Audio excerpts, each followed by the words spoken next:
listening to the Gettin' Salty Experience podcast. And away we go, you salty guys and gals, you. Welcome back. You know what show it is. It's the only one that brings the Firehouse kitchen table to you. Well, maybe it might be the best podcast in the whole wide world. Self-proclaimed. That's what Pete said. Yep. I can proclaim anything. You know, I'm self-proclaimed. That might be the only time I actually listen to Pete is when he says that. That might be it. Otherwise, he sounds like this. That's what we feel.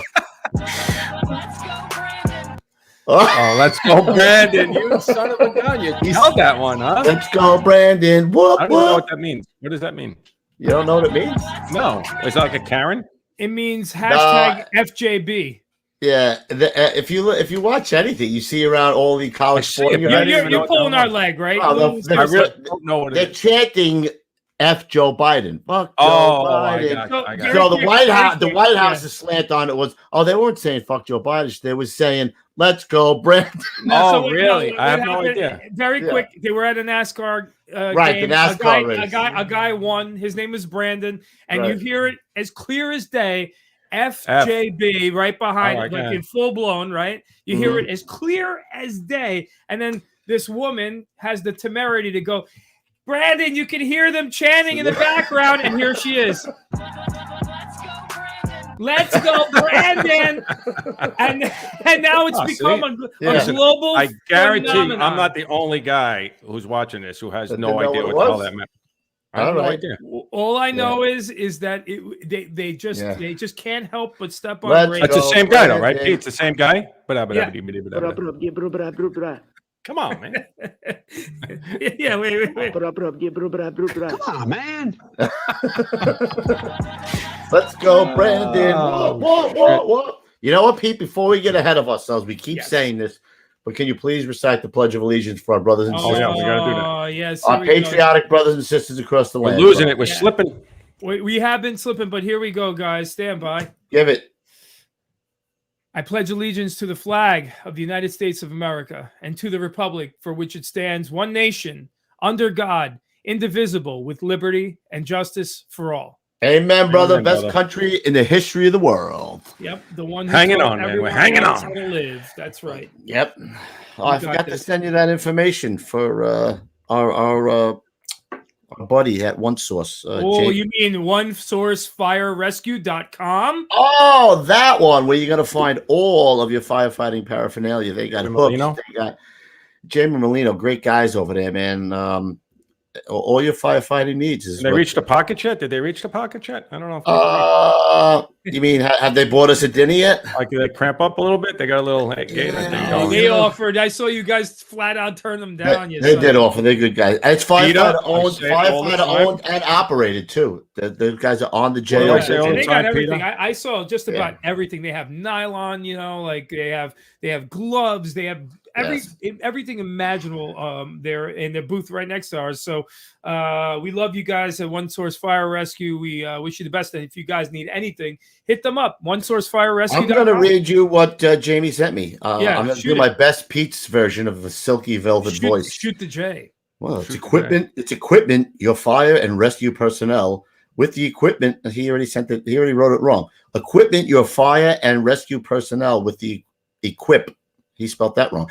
Equipped your fire and rescue personnel with the equipment they need to save lives and keep it themselves as protected as possible while in harm's way with emergency equipment from One Source Fire Rescue.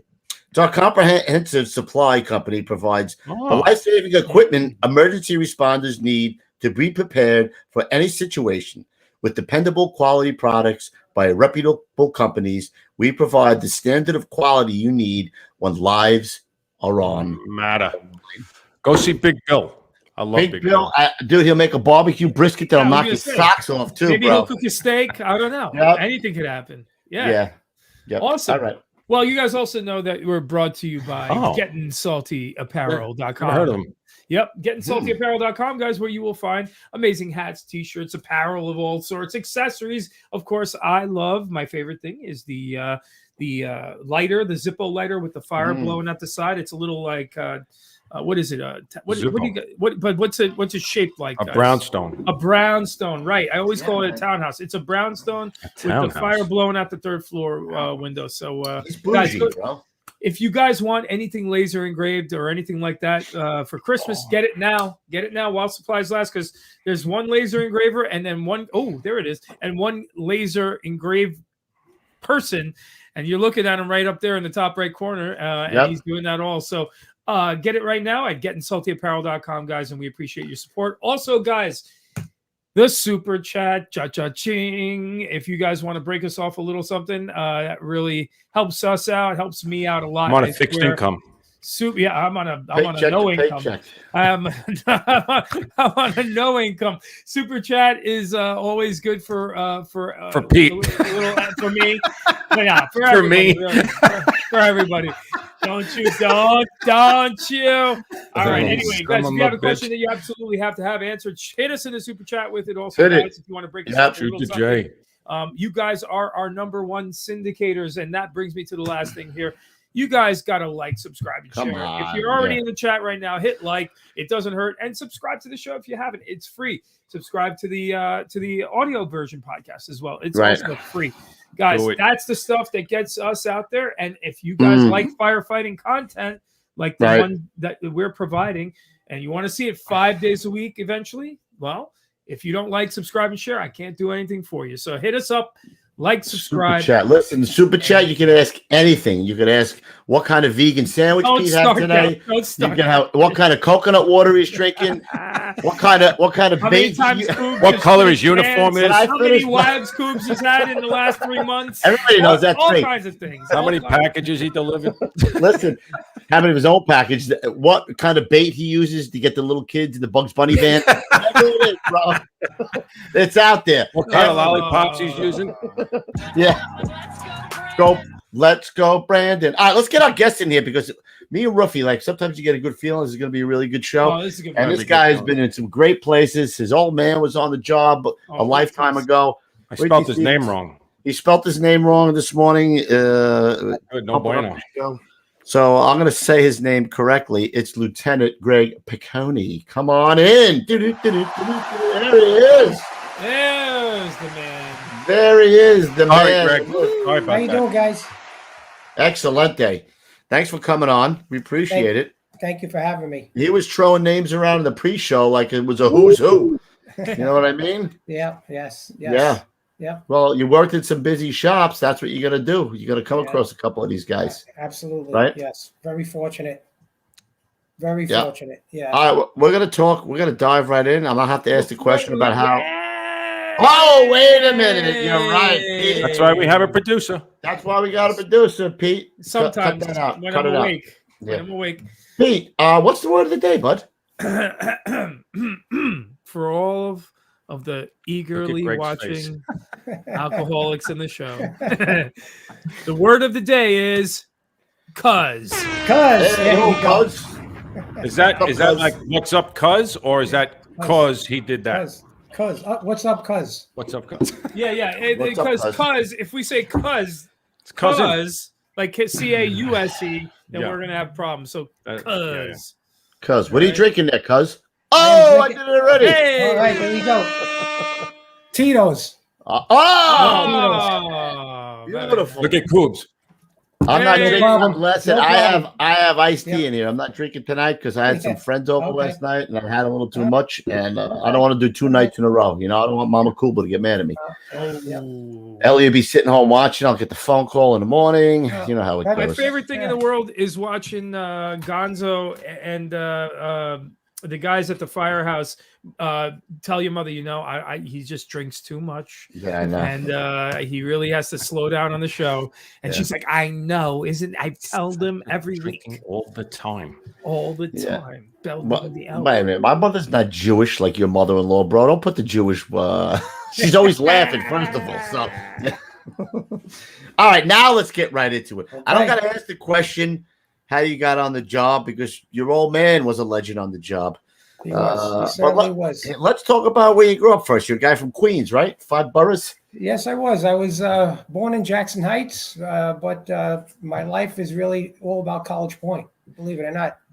That's the North Shore of College Point is a great place to grow up. Lower and middle class, hardworking people. When did you move there? What year? 1965 or so. Ooh, 66. yeah, Yeah. I bet it wasn't as built up, right? Not as many houses down It was then. like going from Jackson Heights. It was like farmland. Yeah, Really. It was I'll really. bet. They used to call it the town that time forgot.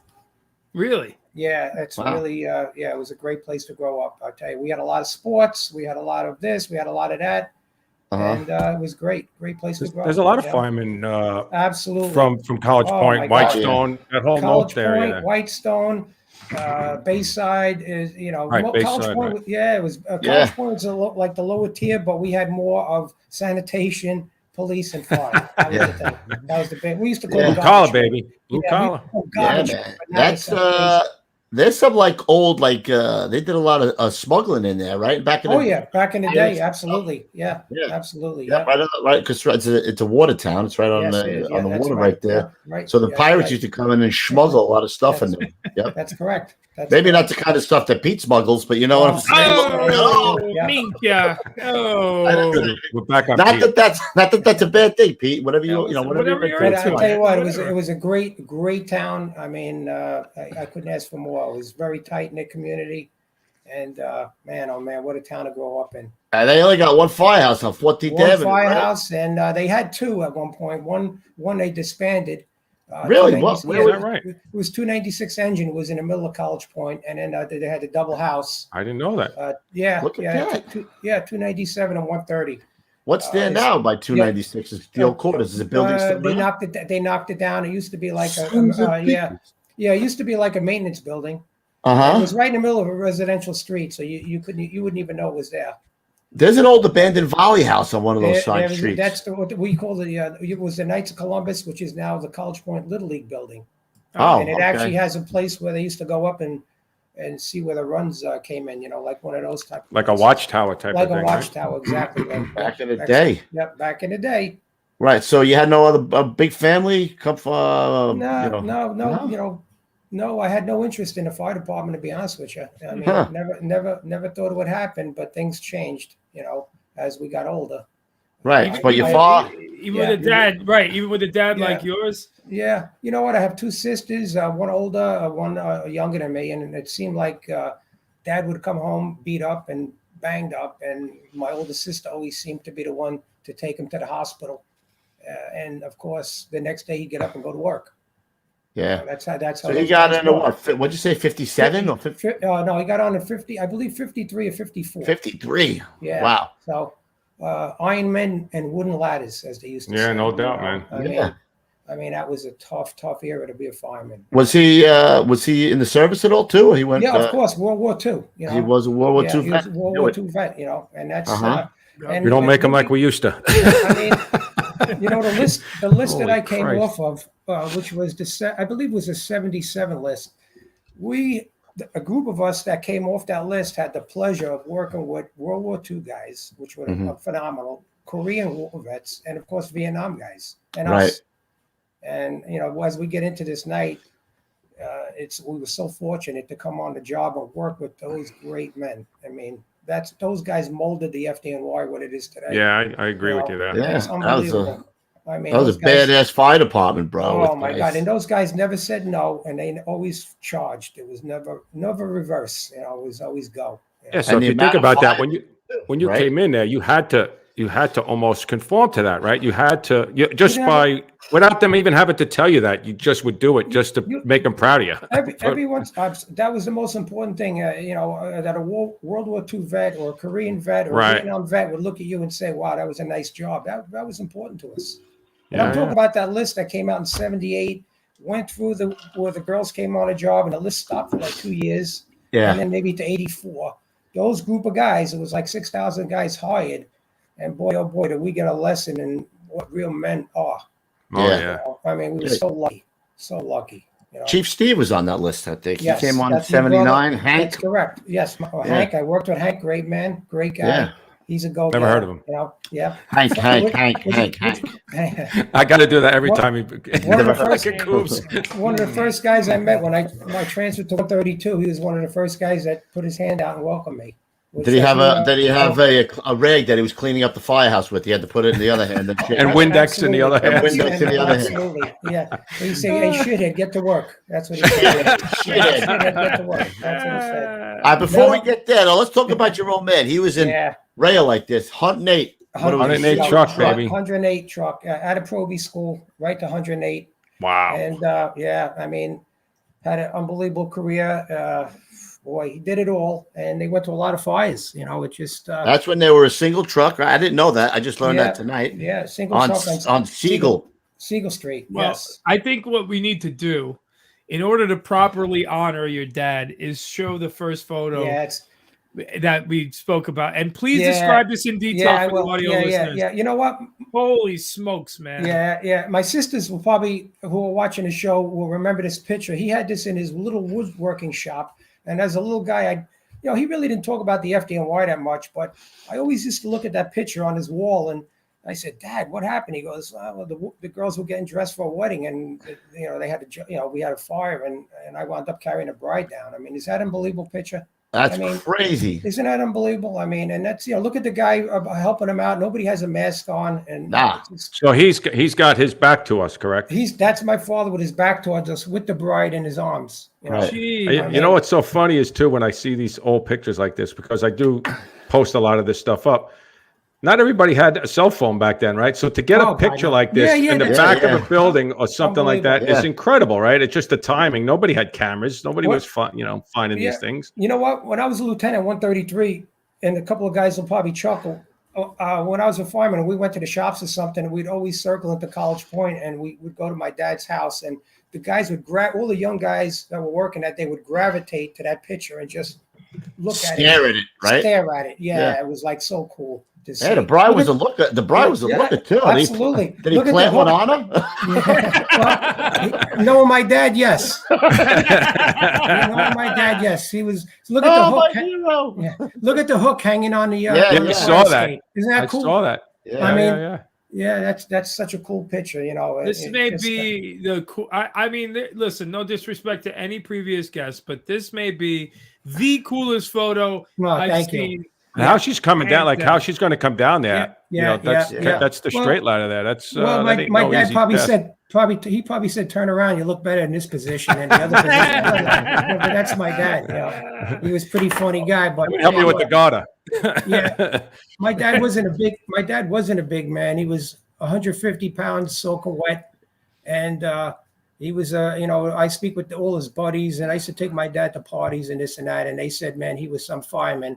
And, back in those days, guys, the guys went to work like World War II guys. My father went to work in like a sport jacket. Those days, I mean, we went to work in shorts and flip-flops. But back in those days, they got dressed up. My father was always like he was going to a dance. Yeah. And I remember Pudgy Walsh, the great Pudgy Walsh, saying to me one day, he goes, "Gregory, we broke your father's chops so bad one tour." And I said, "What happened, Pudgy?" He goes, "Well, he came into work with a green leisure suit on." Lime green leisure suit. Lime green leisure suit. And they said to him, "You know what, Louis? We're going to call you the blade of grass." Because that's how skinny he was. Right? He was so thin. They said, "You look like a blade of grass." And I thought that was like, are you ready? Are you ready for this? It just reminded me of something that my old man got on sanitation 1957. Mm-hmm. And he wasn't married at the time. And my grandmother, he had passed away early in my life, but my grandmother used to tell me the story. And my uncles later on used to make fun of him to me, that he used to have his work uniform pressed. So he had creases in his pants so that when he was picking up the garbage, he looked good. You know what I mean? Because that was that generation, man. 7 years he did that. Yeah. Oh, I mean, he took pride in his job. Absolutely. He took pride in his job. Most of us, when we went to work, it was an upgrade when we got into work. Yeah. I mean, holy God. I mean, we went in like bums. I mean, we looked like bums. Flip-flops, T-shirts. I can't imagine ever pressing my pants, my slacks for work. Holy mackerel. That's so funny. That's a great shot. Well, we also have two more photos, right? Yeah, exactly. What's this one here? Oh, it is a great picture. Now, I know everybody knows Chief Kleehouse, and I hope he's listening. But that flagpole with the number 108 came from Vietnam. Really? Whoa. Yeah, that was when Jack Kleehouse allegedly was in Vietnam. That was a regiment next to him, or his regiment. And when he came back to the States, that's my dad there with the tie on. So he must have been at the house watch. Look at him. Yeah. Yeah, He does look right. 150 pounds. He's 150 pounds soaking wet, and I mean, and that's the I guess when they marched to something or whatever, that's where that flag came from. And I don't know. I think that the lieutenant's name, I believe, is Clang of all names. His name was Clang. Wow. And the guy to the left, his name was Kenny McGregor, great football player and a great fireman. His son was in 108. But, so you were saying that Kleehouse was your dad's probie? Oh yeah, Jack Kleehouse was my dad's probie. Goodness gracious. Could you imagine that? And he knew Jack. Jack used to come in as a young boy and ride before he was on a job. At 108? At 108, yes. Wow. So cool. Jack used to come in, hang in the firehouse. Look at the hook and ladder. It had no. Yeah, it doesn't have the cab top, right? That's an old Seagrave, and they were, that was before the riots. Before they started throwing crap at us, there was no top on these fire trucks. And so think about this: on December 12th, when it was a blizzard out, these guys were out in the elements. Plus, yeah, man. Do you know if the Firehouse still has that flag? Do you know if they still have that? I don't know, but if you go up, Pete, that 108 sign is in their Firehouse. I believe that's where they hang their coats. Like that's above their coat. That original. Oh, all right. That original. That's a little tin. What year you were did saying they knocked this building down too?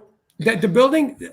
What happened was they were building Union Avenue, so the 3-5 Battalion, which was in quarters with 108, was in, and 216 was on Skull Street, and they were going to put them with the 90 precinct on Broadway in Williamsburg. And what happened was one of the brothers, Jerry Sullivan, the locals stole his car. And Jerry Sullivan said, I'm going to go out and find out who stole my car. And of course he didn't. So he decided to let me get vengeance back. And he started to break windows on every car on the block, which was about 20 cars. That's not good. So that night they started to erupt. The neighborhood started to erupt, and they had to hightail out of there. And they went to Union Avenue, even though the firehouse wasn't built yet, and they burnt 108 down. To the ground? They had a second alarm in the firehouse that night. Yeah. It's bad when the people in your neighborhood are burning your shit down. No, they didn't appreciate their guys all that well. But I do remember, and Jack would be the guy to tell you this, but I mean, I wasn't really, I didn't go into the firehouse. Once in a while, me and my older sister would go in on a payday. I mean, so my dad was a fireman. I knew of 108. See, when I was a kid, I thought 108 responded from the Williamsburg Bridge to Nassau County. I mean, I thought that was the only firehouse. Yeah, right. According to him, it was 108, and that was it. But we never went to the firehouse. I never rode with my dad. I just knew he was a fireman in 108, and that was very cool. Was Billy Urban there? Billy Urban. I think Billy Urban started on Union Avenue. Oh, all right. But Whitefish, and I'll tell you who else. Well, the next story I'm going to tell is my dad got on at 53 in like 1973. They had a typical job down in Williamsburg, and people were trapped.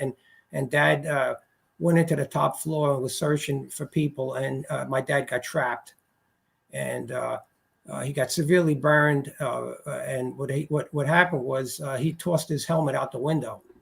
Oh, yeah, shit. That's what they used to say, right? Yeah. And you were close to death. If we all know, you throw your helmet out the window, that's the kiss of death. And one of the brothers found the helmet, my father's helmet, and they were like, "Oh my God, Louis trapped." So I believe 216 Engine, a great engine company, and the place I wound up going to 230, they made a push, and guys did get burnt getting my father out. And what happened was, according to the guys that were there, who I spoke with many times, they took my dad, and he lost all the skin on his hands. Jeez. And he was burnt on the face, and his groin was burnt to a crisp because the uniform that these guys were wearing melted to him. Right. Shit. Because before this, guys, firemen could wear anything. I mean, they had beards, because there was no mask policy. They had beards, sideburns, mustaches, dungarees, T-shirts.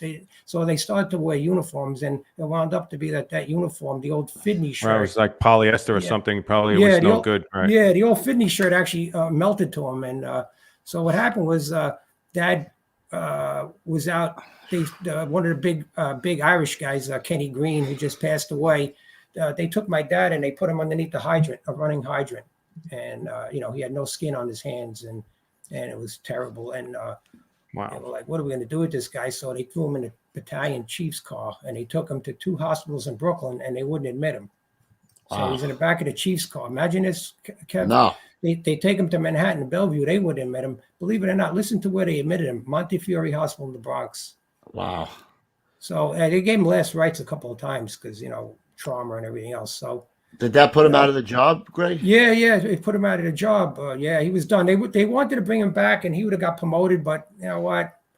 They didn't have the what they do now, right? For burns, they didn't have any of that They stuff. had no. See, that's my point. The job was so antiquated. They had no burn center. They had nothing, and this got them going because back in that same era, there was a guy that his name was Al Bold. He was a Queens fireman. He went down to check the fuel in the tank. You know how every day the probie checks the fuel with the boom, boom, boom, and the pressure. Well, this poor fellow went down the basement in Queens. I don't know what company, and the place blew up. The firehouse actually blew up, and the guy got burnt 90% of his body. Holy shit! Yeah. He was burnt to and he lived. They usually say your age plus the percentage of it you burnt. If it ends up to 100%. His name was Al Bold. So after my dad and Al Bold got burnt, the department finally said, listen, we need to do something about this. And I'm sure, I don't know this, but Jimmy Curran with the burn center and things started to change after that. But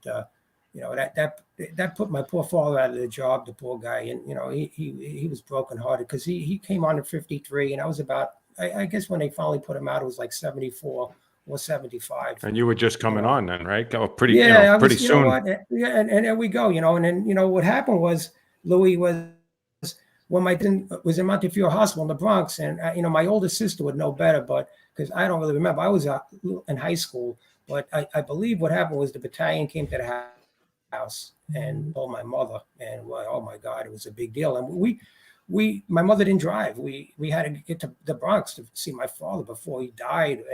And here's a name for you guys. And he was like one of my father's probies, Tommy Williams. Have you ever heard of him? Yeah. He was a lieutenant rescue 4. He got killed in the line of duty.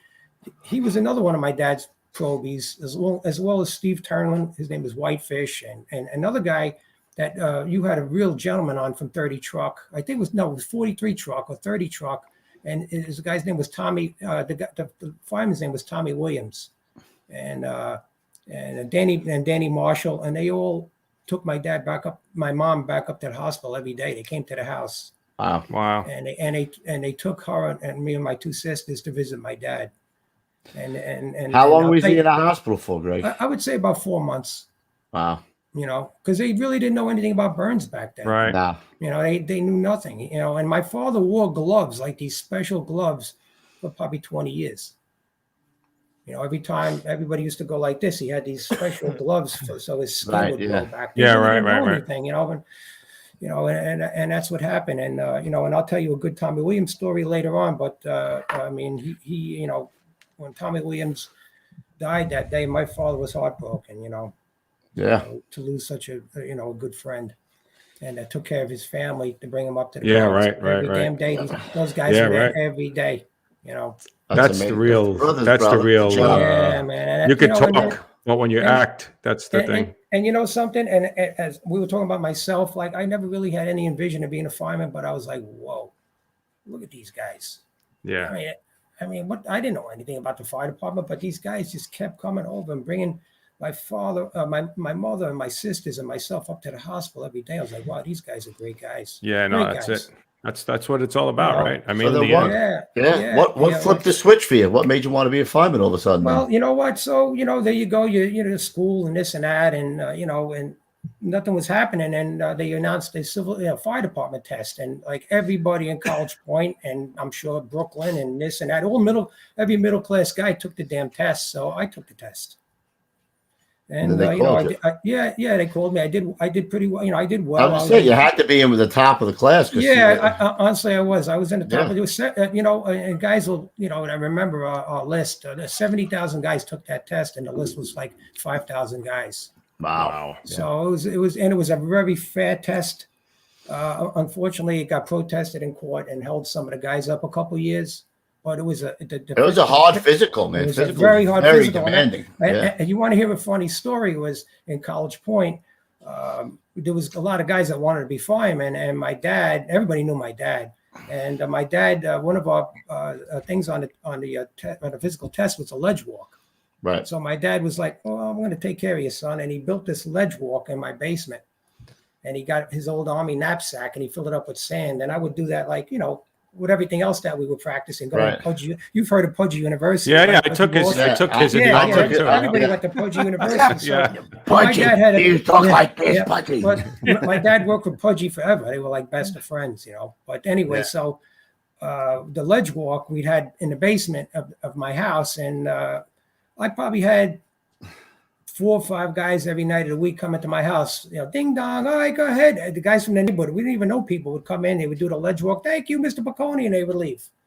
So, tons and tons of guys came through my house to do the ledge walk. That's incredible. Is that great? I mean, I was the old man thinking, and he was a good carpenter, so we built a great ledge walk, and guys would come in and out and leave, and I thank you, Mr. Picconi, and every one of those guys that passed the test and got on the job, they all came over and thanked my dad, and that was really nice. That's awesome, man. Yeah, it was awesome. Your dad since passed, Greg?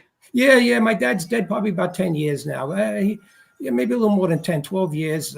He lived a great life and still went to all the 108 functions. Yeah. He's still in communication with all the guys from 108. And it was funny. My son is a Port Authority cop, and he works at the Trade Center. And this past 9/11, somebody saw his name tag, and they were like, "You have family on the job?" And my son said, he looked at him. He goes, "You 108?" And I thought, me, I'm one. What the hell? No, they said, "We know your grandfather." Wow. No way. So I thought that was really cool. He's That's retired good. since 75. Think about that. Yeah. So we got one more picture, Pete, of his old man. Yes, sir. Here it is. This is another great picture. My it's a great picture. Okay, so only Jack Kleehouse. So on the left, the biggest guy, his name was Big Dick. His name was Dick Donadio. Hey, Big Hey, Dick. we go with the obvious, like Kurt Lester says. We go with the obvious. Look how he's holding the axe. It looks like It's like a toothpick in his hand. Palming it. Yeah. He's palming it. And the next guy, who is probably one of Jack Kleehouse's idols, his name is Zercher. Zercher. He was a chief in a 5.8. He was a fireman in 108, and I think he was a captain in 108. What a tough guy. He was working a Constellation Fire. I believe he worked a Constellation Fire. Wow. When they had the Constellation Fire and the plane crash over Brooklyn, the same group within days, right? You've heard that before. Yeah. Yep. The guy next to him, the probie, I don't know. I think the lieutenant's name is Klang.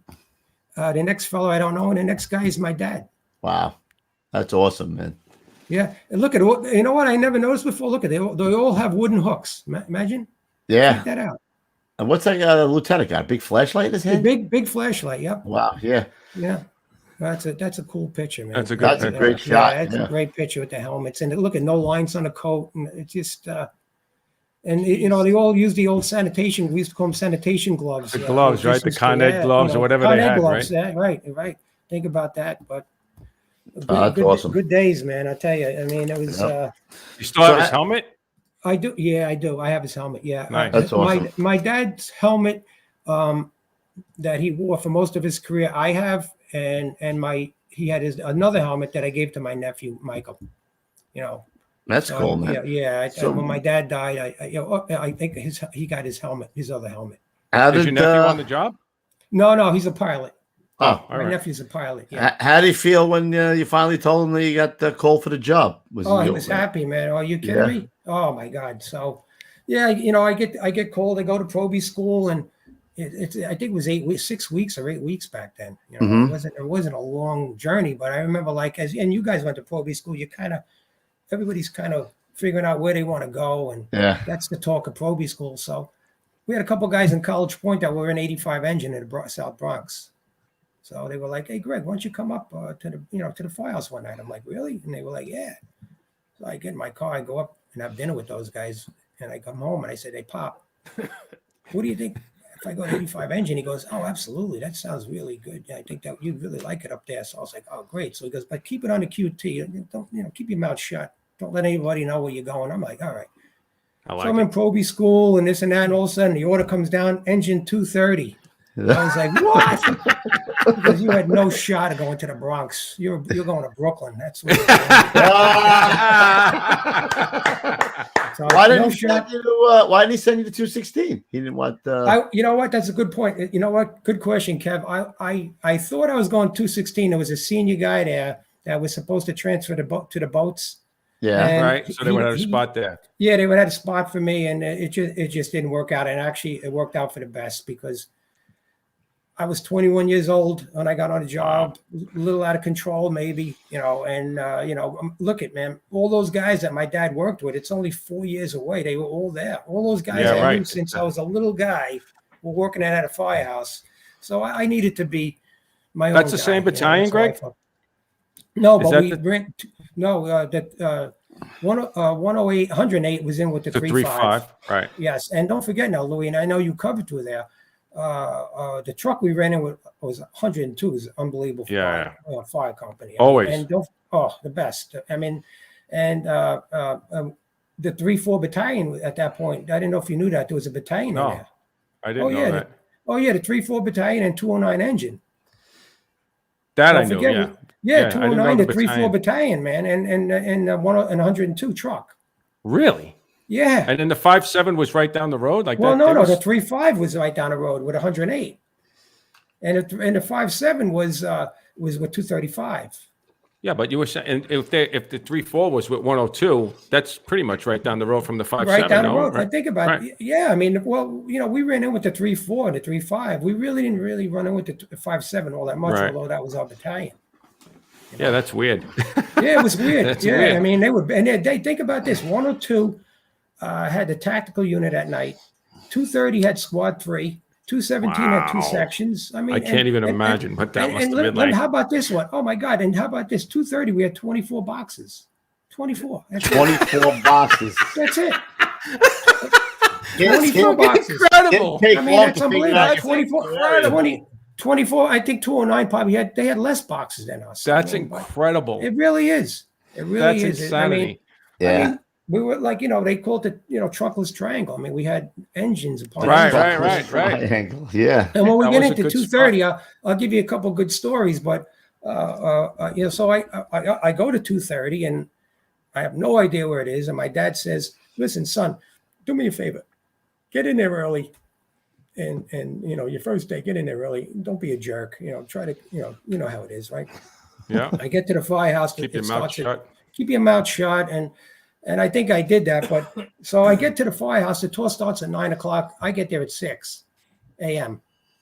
And I get to the firehouse, and 230 is a great little engine company, but they don't have that wicker door. They have this side door, Louis. I don't know if you ever. Right. Yeah. I've been there. Yeah. So you got the side door. So I get out of my car. My sister had given me a Comet, and the guys in the fire used to call it the Vomit. It was so ugly. I know exactly that car too. It's like it was a mustard color with a plaid interior, and they were like, "There's the Probie with the Vomit." That's what they used to call me. Anyway, so I'm there at 6 a.m. in the morning, and and it's dark out, and I'm waiting there, and I'm like, "Oh man, I can't. I'm not knocking on the door." So I waited till 8. I stood in front of the firehouse, 20-year-old stupid ass kid. I stood out there till 8:00 till the first guy came by. So I was, "Who the hell are you, and what are you doing here?" I said, "I'm the probie." He goes, "You're an idiot. That's what you are." So, you're an idiot. He goes, "You're an idiot. How long you been standing out of here? I said, I don't know. I got here at 6. He goes, you didn't knock on the door. I said, no, I don't know. I just waited here. I didn't have a key. I didn't have a 1620 key. Right. You know, back in then we had the keys, Right, to do the boxes. And so, all right, come in the firehouse. I go in, everybody's doing their thing. And I'm cleaning and making coffee. And about 5 to 9, the guys are like, hey, kid, the boss wants to see you upstairs. So I'm like, oh, okay. And so I go up the stairs. Such a weird feeling. Oh, yeah, you know the feeling. So yeah, you don't even know what to do. You have no idea what to do. So I go up the stairs and I go in the office. I crack the door. Can I come in? Oh, and I hear like, oh. So I go in and I look and I'm like, oh, dear God, what's going on? What do I really want to do this? There's a guy sitting in a chair, no shirt on, hairy as can be, no teeth, hadn't shaved in weeks, dirty hair. I'm like, Lou, find at Picconi report for duty. And I'm like, holy shit.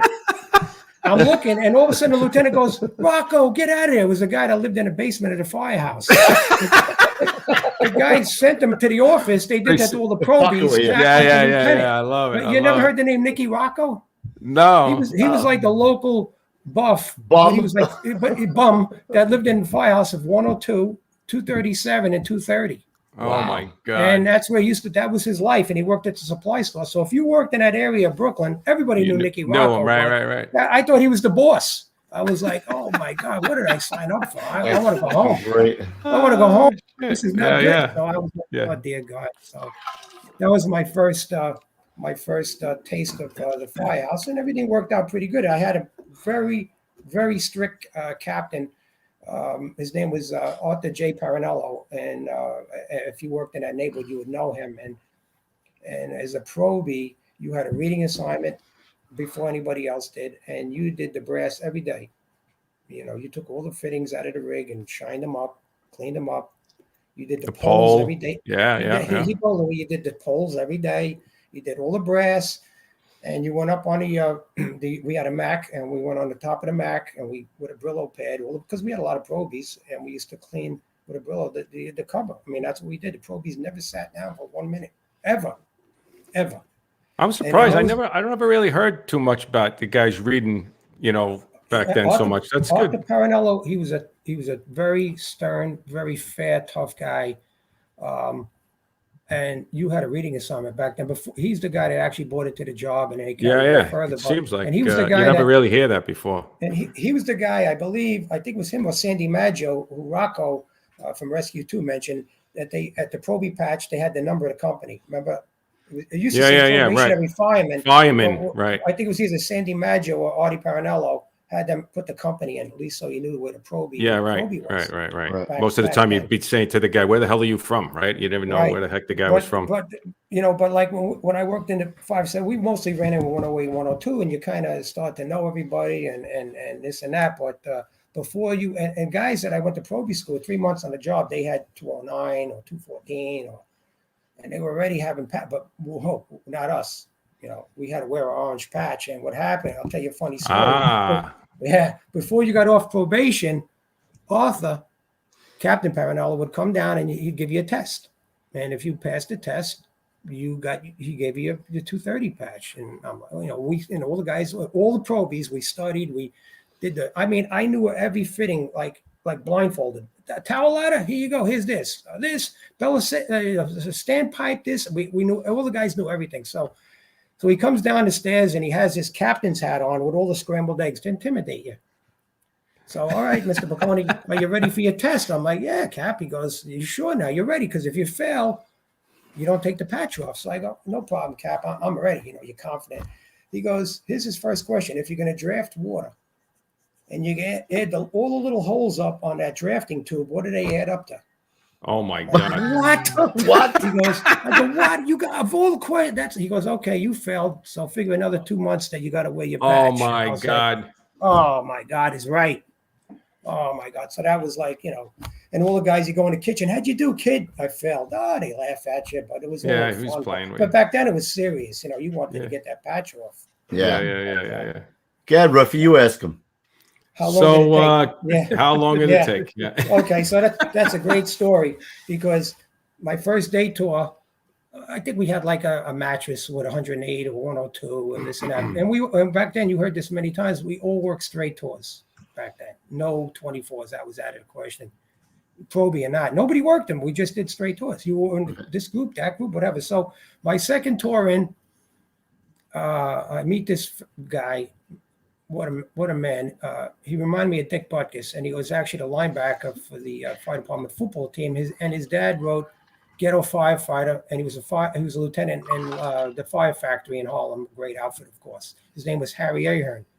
The son's name was Billy Ahern, and he was one tough son of a bitch. I heard that name too. You know, oh yeah. I mean, he was an animal. He was the type of guy. He had a black belt, and we were a little single engine. And on the day tours, Billy would study and then go downstairs and hit the heavy bag, and the firehouse used to shake.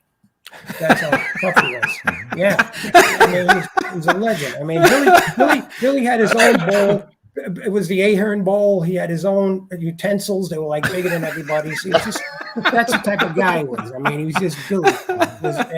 I love it. So, and he was a great guy. He always treated all the young guys great. But so back in those days, guys, we all rode on the back step, which was awesome.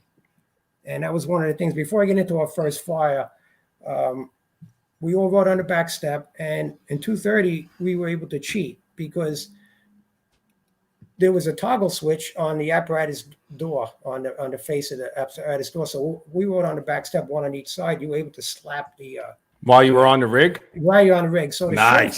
With a chauffeur in the old Mac, he used to just like, boom, he would step on the gas pedal 50 miles an hour. Like 290 would have been proud of us. Yeah. Right? Boom, out of the rig, full blast, because we had a double street outside. And if you didn't hit, let me tell you, if you didn't hit that thing, you had to go back and hit it, and then he left you. They don't give a shit. Yeah, you weren't getting there, right?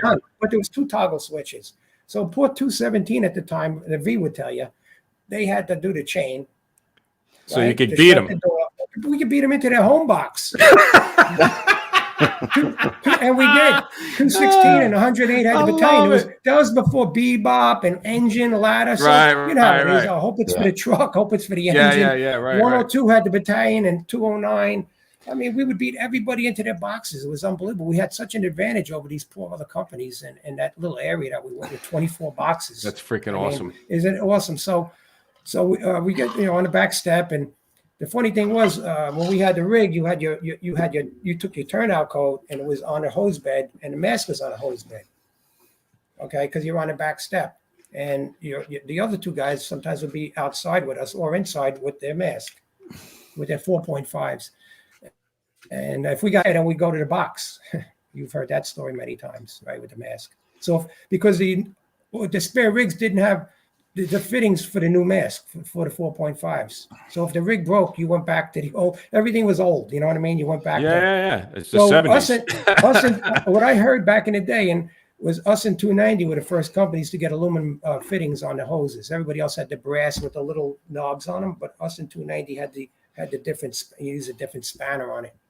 Okay, that was their experiment. So that was the beginning of that. That was the beginning of that in the 4.5s. Wow. So anyway, so now we go back to the first fire. So, we get, you get dressed up, you're on the rig, you got your coat on, all of a sudden you have the speaker on the back. It was very cool back then. You had the speaker and it would be like, we're getting a couple of calls, blah, blah, blah. So all of a sudden I see Billy Ahern put his mask on, which looked like a right guard can. You know what I mean? That's how big his back was. And there I am, little guy, putting on a mask. And, let me tell you, and you're going down the streets hitting bumps. I was going to say, it's got to be difficult to get dressed and do that, right? God, it was like unbelievable. Ba-boom, ba-boom. We go, guys, and, now you knew your blood's pumping and shit. Sure enough, we turned the corner and the guys in that neighborhood my first fire was on Hart Street. That was the name of the block. It was a bad building. It was a 6-story building. And Kevin, you know where it is. And it was fire on 3rd, 4th, and 5th floor. Wow. Is this your first day tour or just my first job, but my second day tour? Second day. Also, it only took your second day tour. Yes, my second day tour. So we pull up, and I'm like, oh dear God. So I'm like, I want to go home. This may not be for me, man. That's a lot of fire, man. That's a lot of fire. For you know me, what? And so. And the officer's name was Gordon Simon. And you know what? And I'm going to tell you something. I'm going to mention a couple of officers today. And he was one of the best guys I ever worked with. And he passed away quite a few years ago. His brother was a lieutenant in 108, George Simon. but Gordon was 112 or 175, which is a great outfit. He was a fireman in 175. He was a lieutenant with us. Never raised his voice. Billy Ahern, we go up past the fire, 217's first due. They got the fire floor, and you know, I mean, the chances of them backing the line out are slim and none. Those guys will die. I mean, what an engine company, man. That was our brother engine. They're burning their face off before they. They're dying. Yeah, that's it. They're dying. That's it. They're not leaving. So we go up to the fourth floor, and Billy says to me, "You better put your mask on." And I'm like, "Okay." And he says, "You ready?" And Gordon, with his voice, crackly voice, "Okay, start water." And Billy says to me, "Hang on, kid." And that's all I remember, other than I want to go home. As we went in, I mean, I was like, oh, dear God. It was an environment that I never, ever thought that I would ever be in. It was so, you guys remember? It was so unfriendly. The first job, your first job, you can't even believe what's happening. The hot water hitting you, and I never forget the sounds of the saw. I always knew it was a serious job when the trucks were using the saw on the roof. I said, oh, shit, we got a good job. So, I mean, he pulled me. I mean, we had like 5 or 6 rooms of fire, man. And I never touched the nozzle. I was going to ask you, did he let you? But I'll tell you what he did. After the job, Kev, he turned around to me. He said, what a great job. I'm like, He shook my hand. He said, what a great job. And I remember the officer saying, how'd the kid do? He goes, he did great. I mean, I hung on. If I let go, I don't know where I would have been. I mean, it just, you did a great job holding on, kid. I did. Yeah, I just held on for dear life. I mean, and that was 2:30, man. And I mean, going back to those days, there I am at a fire back in the day. Holding on for dear life. Is that your probie patch on there too? Hey, cuz, that's me. Oh, I finished my trick already. Wow, look at that. Did you turn your light on when you were in there? Yeah. I don't think I remembered. Look, I don't think I remembered, man. It was all black. It wouldn't have helped you anyway, bro. Oh, my Things God. were not very powerful. Oh, my God. So, yeah, that was that's a nice picture. Somebody snapped that picture and actually was able to look at where I worked. And they saw engine 230 in the patch and sent a little slide to the firehouse. That's cool. Shit. And I remember coming in, the captain said, somebody took this picture. You want me to throw it away? I was like, no, I like that. I like that. How could you dare throw it away? Jeez. Yeah, but we had great officers there. Sandy Maggio, Bobby LaRocca mentioned him when he went to Coney Island. He was a great officer. And Gordon Simon, and we had Fast Eddie Calabro. I mean, the officers there. And I'll tell you what, Louis, one of the best officers I ever worked with was a guy by the name of George Grossman, who was a 103 guy, and he was like they didn't come better than him, man. I mean, he was. Isn't it? Did you ever hear that name, Ruffy? Huh? Did you ever hear that name? I've heard of the name. Oh my God. Yeah. I mean, they don't. I mean, just great guys, and you know what? And we had guys like, Billy Carlson was on your show. We had Greg Seminara there, the famous Bobby Austin in his own mind. Legend in his own mind. We had Roddy Richies. We had Jimmy Gasparino. We had Davey Johnson. And what happened was, we look at no knock, but some of us wanted to go to trucks. Because back in those days was before the list stopped. So the list, the transfer used to come out every 4 or 5 weeks. It was like unbelievable. So if you made a bad choice, Louis, 4 or 5 weeks later, you could leave and go to another. I mean, there was so much movement back then. Not like today. Movement, huh? Yeah, I mean, you could go anywhere you want. And I didn't know that either. Oh my God! And the talk back then was, I remember going to like Metal Day or St. Patty's Day, and you see guys from probie school. What are you doing? I want to go to a truck that does 3,000 runs. I want to go to a truck that does first due work. And that was the opposite. There was so much fire duty in our borough, and I'm sure Harlem and the Bronx and Queens. They all had their, there was a lot of great fire companies, 175. I could tell you, we get rattled off. It's not a secret. Yeah, no. I mean, that whole area where you all, we talk about that, 230, 217, 218, right? All those, I know there's another company in there too.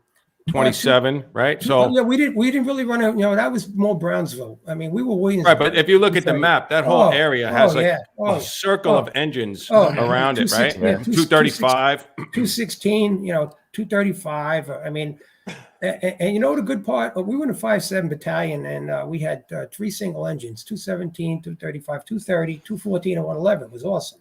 Yeah, 111 was like in the perfect spot, man. They had for a truck, right? It was unbelievable. So, I mean. And here was something, Louis and Kevin and Pete. we didn't have. There was no such thing as a sitting room back then. I don't know if you knew that. No, I mean, we didn't. There was no TV room. 235 didn't have a sitting room. 230, we sat in the kitchen. We didn't have cable TV. We had Womeco. If you that's in the past, it was like HBO or something. Yeah, right? yeah, it was. Yeah, there you go. Yeah. It was WHP. WHP. So we were in the kitchen all the time. There was no. I'm going into. You know, I'm going to go just sit down. I want to. read Right. something. We were in the kitchen. I wonder when that started. Yeah. I don't know. I was when I went to 132. I think they were just building the back with a room. You know, a different room. But when I was there. You went to 235 on the detail. You were sitting in you were in the kitchen till all night.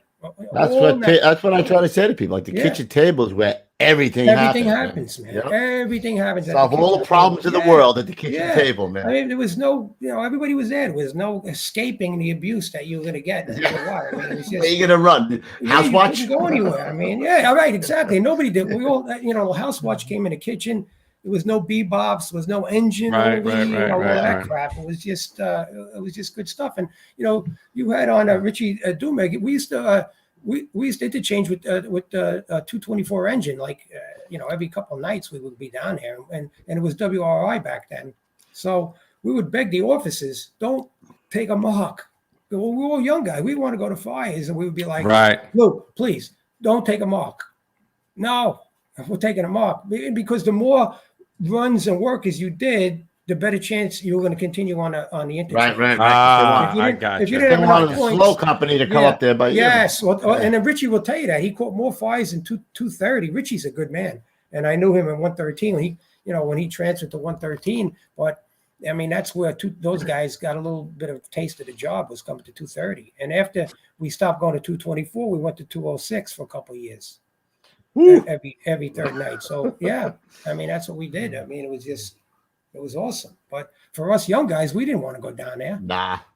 Oh, 237 is the other engine. I was trying to think there was a couple 237. 237. Yeah, we had some boxes with them. Yeah, they were on the other side of this. Now they were on. Weren't they on hard too on the other side? No, 237. They're by the tracks over there. Yeah, but they're closer. They did more. They were more of a Bushwick / Williamsburg company. Williamsburg, right. Yeah, I think that's where they wound up. They were on the outskirts of that area. Yeah, they were. Yeah, definitely on the outskirts. But they were busy then. Yeah, absolutely, man. All those companies were busy. Yeah, who wasn't? It was unbelievable. I mean, even the slow companies got to work in the busy companies, right? They were rotating through. Yes. Yep. Yeah. Okay. So I mean, it was just a great place to work, a great place to get on a job and really get a taste of it. And So you stayed there for 3 years? Yeah, I stayed there for 3 years. And then no offense to anybody, but you know what? It was one of those things where the only downside there was so many projects. Yeah, you are right in the middle of all the projects there, man. And you know what? As an engine man, I got tired. Not that I got tired of it, because I only had 3 years on. You look back, you think 3 years. You're like, it was roll-ups there. Yeah. Well, tons of roll-ups, and we did a lot of incinerators. Back then, it was incinerators. Yeah. Compactors, all that shit, and all of that crap. And so, I was like, a couple of my buddies will leave and wrap it up. Yeah. No. Listen, you change. Everybody's got to change. That's it. Yeah. It was just, maybe time to move on a little bit. And Greg, I say all the time, right? You don't want to take it. People take it personal, right? I mean, because you become a family, right? You become so close to the guys. Single company, yeah. Right, yeah. It's only you, right? So for you to go outside of that, I could see how people, especially if you enjoy working with the guys, and now somebody's leaving to go maybe do something else. It's you're losing part of your family, So. People take it personal, Absolutely. So, I mean, it was just time, it was time to go. A couple of my buddies left and I put my paper in, Why 132? What made 132 appealing to you? The reason, not that it wasn't a good company, it's a great company. Oh, no. 132 was just one of those companies that, when I used to ski in that, and I went up to the Hunter ski races, and 132 ran Hunter Mountain back then. Frank Ancona was, you go to the bar, there was 40 guys from 132 and 280 at the bar. I was just like, wow, they did this. Good house, right? Like solid, traditional, day, right? Yeah, I mean, metal day, full bus. Still the same way. And here's a little kicker. The captain of 132 my father drove in 108, so that helped. Oh my God! There we go. And by the way, by the way, pull this one out of my pocket. Yeah, I've never done this before. But you know what? Just one more 230 story before we move on. Yeah.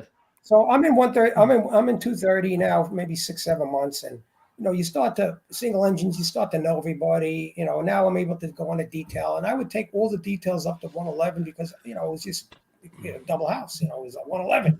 Who wouldn't want to work on 111? So you go up there and you work, and you meet some of the guys, and you come back, and guys are talking about other. When you're in a single engine, you just worry about engines, but there's always a little something. You hear names all the time of guys, and 111 was one of those companies, as well as 108 and 102. So one day we get this detail into 230. All right. So he gets there a few minutes late. Somebody hangs over for him, and we get this run. And we all jump on the back step, and this guy from 111 jumps on the back step with us. I'm like, holy good God, who the heck is this guy? Well, he has this turnout coat. It's like yellow. Looked like a smoking jacket, like he was going to a fucking. He was going out to a club, Jordache jeans. And Jordache jeans and boots and a helmet that looked like, forget about it, was Dennis Conway. Oh my God. And I'm gonna tell you what, I'm looking at him and I'm like, oh my goodness. So we get back and we're having lunch and I'm like this, Louis and Kevin, Pete, I'm looking at him like this. I mean, I thought he was Mick Jagger, man. I mean, he's a rock star. I mean, he was a freaking rock star. And I would, I never seen anybody like this before. And I just looked at this guy and I was like, I knew who he was and heard about him, and but I never seen. I didn't really get it. I wasn't really around all that much in other companies. You didn't see a Dennis Conway when you worked in another engine company. Those guys were in trucks. The older guys, let's be sensible. The old guys were in their 40s because I was 21. They were old men, right? Right. Yeah. No doubt. He was 40 years old, but he was a rock star, Dennis, man. And I remember him, man. And that was my first oh my goodness, who is this guy? I mean, you got to be confident to jump on the back like that, right? I mean, well, that was Dennis, man. And he proved it at Fires time and time again. Yeah, no doubt. I mean, he's the man. I mean, he's one of the good guys. So, anyway, so I put my paper in, and the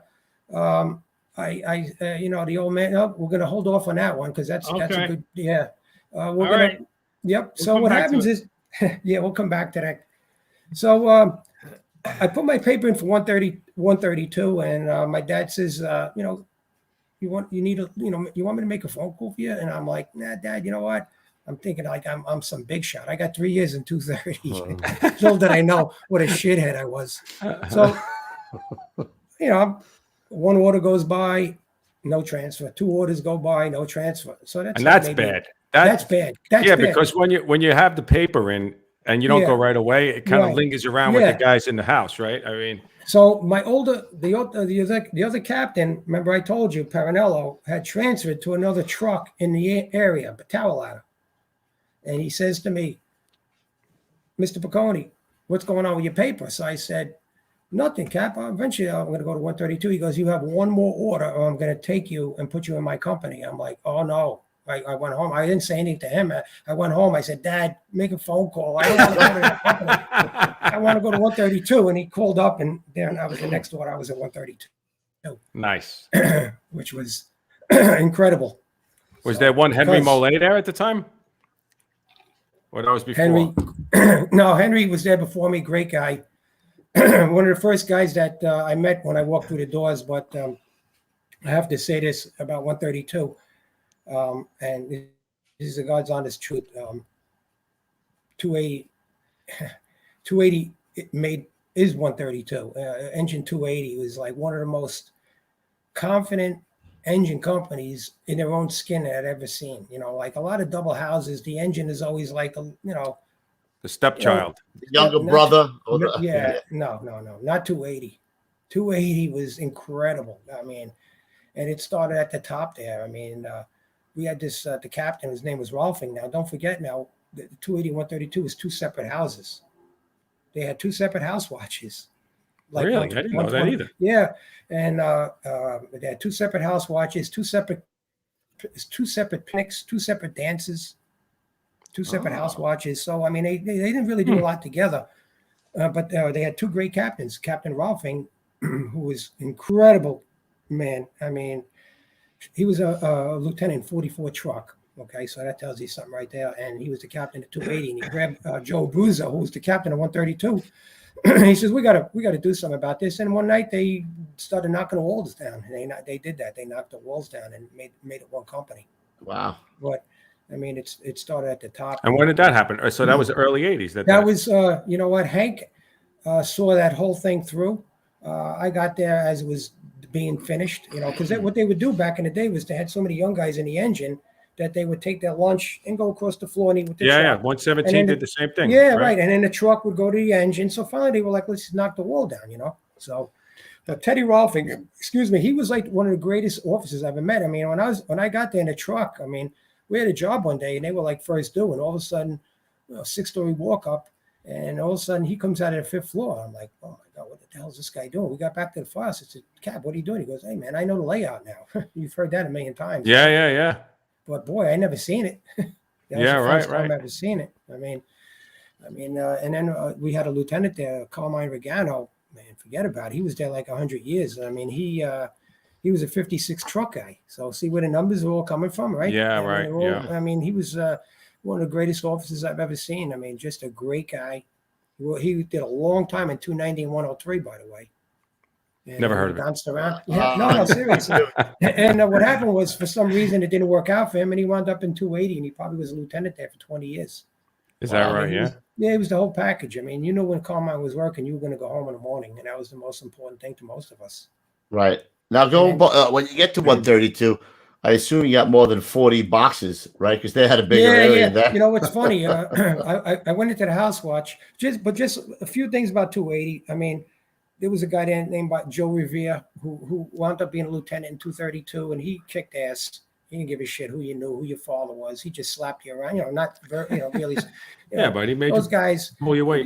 Jimmy Shoutouts, who wound up dying of leukemia from Vietnam. Kevin Gallagher was the union president. These guys, Joe D'Amico, Jimmy Fitzgibbons. I have to mention these guys because they were just such good enginemen, and they had no qualms about the truck. I mean, they just did their job every day, and they didn't give a shit what the truck did.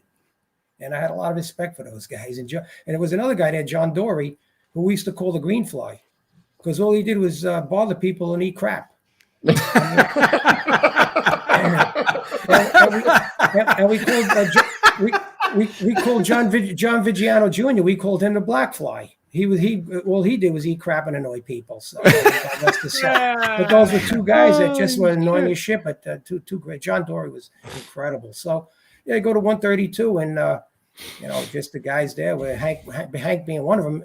Here's a guy off our list. We had a ton of guys off of we'll call our list, and Hank being one of them. But I mean, we had a guy there by the name of Jimmy Sage who led the charge, and he did many years in 132, and he wound up dying of natural causes. He was at a promotion party, and he had an accident, and he passed away. It was terrible. And, he passed away on us. We had quite a few guys at 132 and 280 for a while that we were scratching our heads. Why these guys not dying, are dying, and then, on their own time, Mike Dean, Jimmy Shoutouts, Bob Boldy, Jimmy Sage, guys like that showed us. Well, we just had a bad run of luck there for a while. And we all scratched our head in that firehouse saying, why do we have to go through this? Mm-hmm. But all those guys were like super dudes, man, But 132, man. It was just. Were they the eye of the storm then, Greg? They were the eye of the storm there. Yes, they were. They were the eye of the storm there. And you know what? It was like bing, bang, boom. I mean, I got there and, a tour or two, and I had my first job, and it was an occupied building, which when 230, we did a lot of vacant buildings, a lot of vacants, and it was just what the doctor ordered. But guess what? Whoa, what a difference. I mean, I was a bull in a china closet, man. I mean, it was different. The smoke was completely different. I mean, it was tough. It was different. And we got some pics of him, Pete, in the younger days, 132. Yeah. You go, Pete. Yeah, and that was my first boss. His name was Rademacher, and he was a tough German, man. He was like 6'5", no mask, always took a beating. I mean, just terrific guy. That's me next to him, and see the guy to the right. I mean, he Is came that off Connolly? the scene. Who is that? No, his name is Eddie Moriarty. And I mean, Eddie Moriarty was a guy that if you saw him, you'd be like, all right, you know, he's there. But he was probably one of the best firemen on the job. And him and his sidekick, Billy Burke, those were two guys that were incredible firemen. Eddie Moriarty became a chief. His son is a lieutenant in 69 engine. His other boy's in 310, I believe. But Jesus, the guy always was in the right place at the right time. I mean, which guy is that to the right that's of the the guy all the way on right. the right. Eddie Moriarty. He was actually, I believe, Eddie was the captain of 105. The short guy, the little guy? No, that's No. Mike McMinimum. He was a fireman with us for quite a few years, and he transferred up to 26 truck because he moved. I think he moved to Canada. Actually, he moved to Pine Bush. That's not too far from me, right? It's not too far from me. Yeah, I mean, we used to tell them, don't put antlers on your head; they'll shoot you up there if you hold it wrong. I mean, but he, Mike McMinimum was got promoted, and I think he was in, I don't know, he was in a Bronx company. But Eddie Moriarty off of our list, and Hank will say the same thing. He's just like one of the sharpest guys, incredible fireman, and to be honest with you, I looked up to him because he was like my age and our list, and always doing the right thing, and we all respected him. It's unbelievable. He was just, he wasn't like the older group of guys. He was our age, and everybody knew him. He was just a complete gentleman.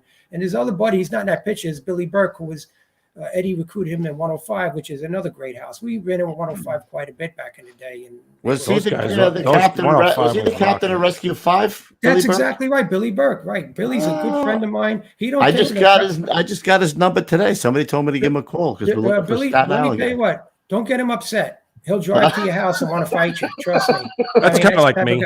Oh no, yeah, there you go. Billy Burke will call you. He'll be screaming. He might kick down your door when there's a bold lady maybe. Cards. No, not maybe.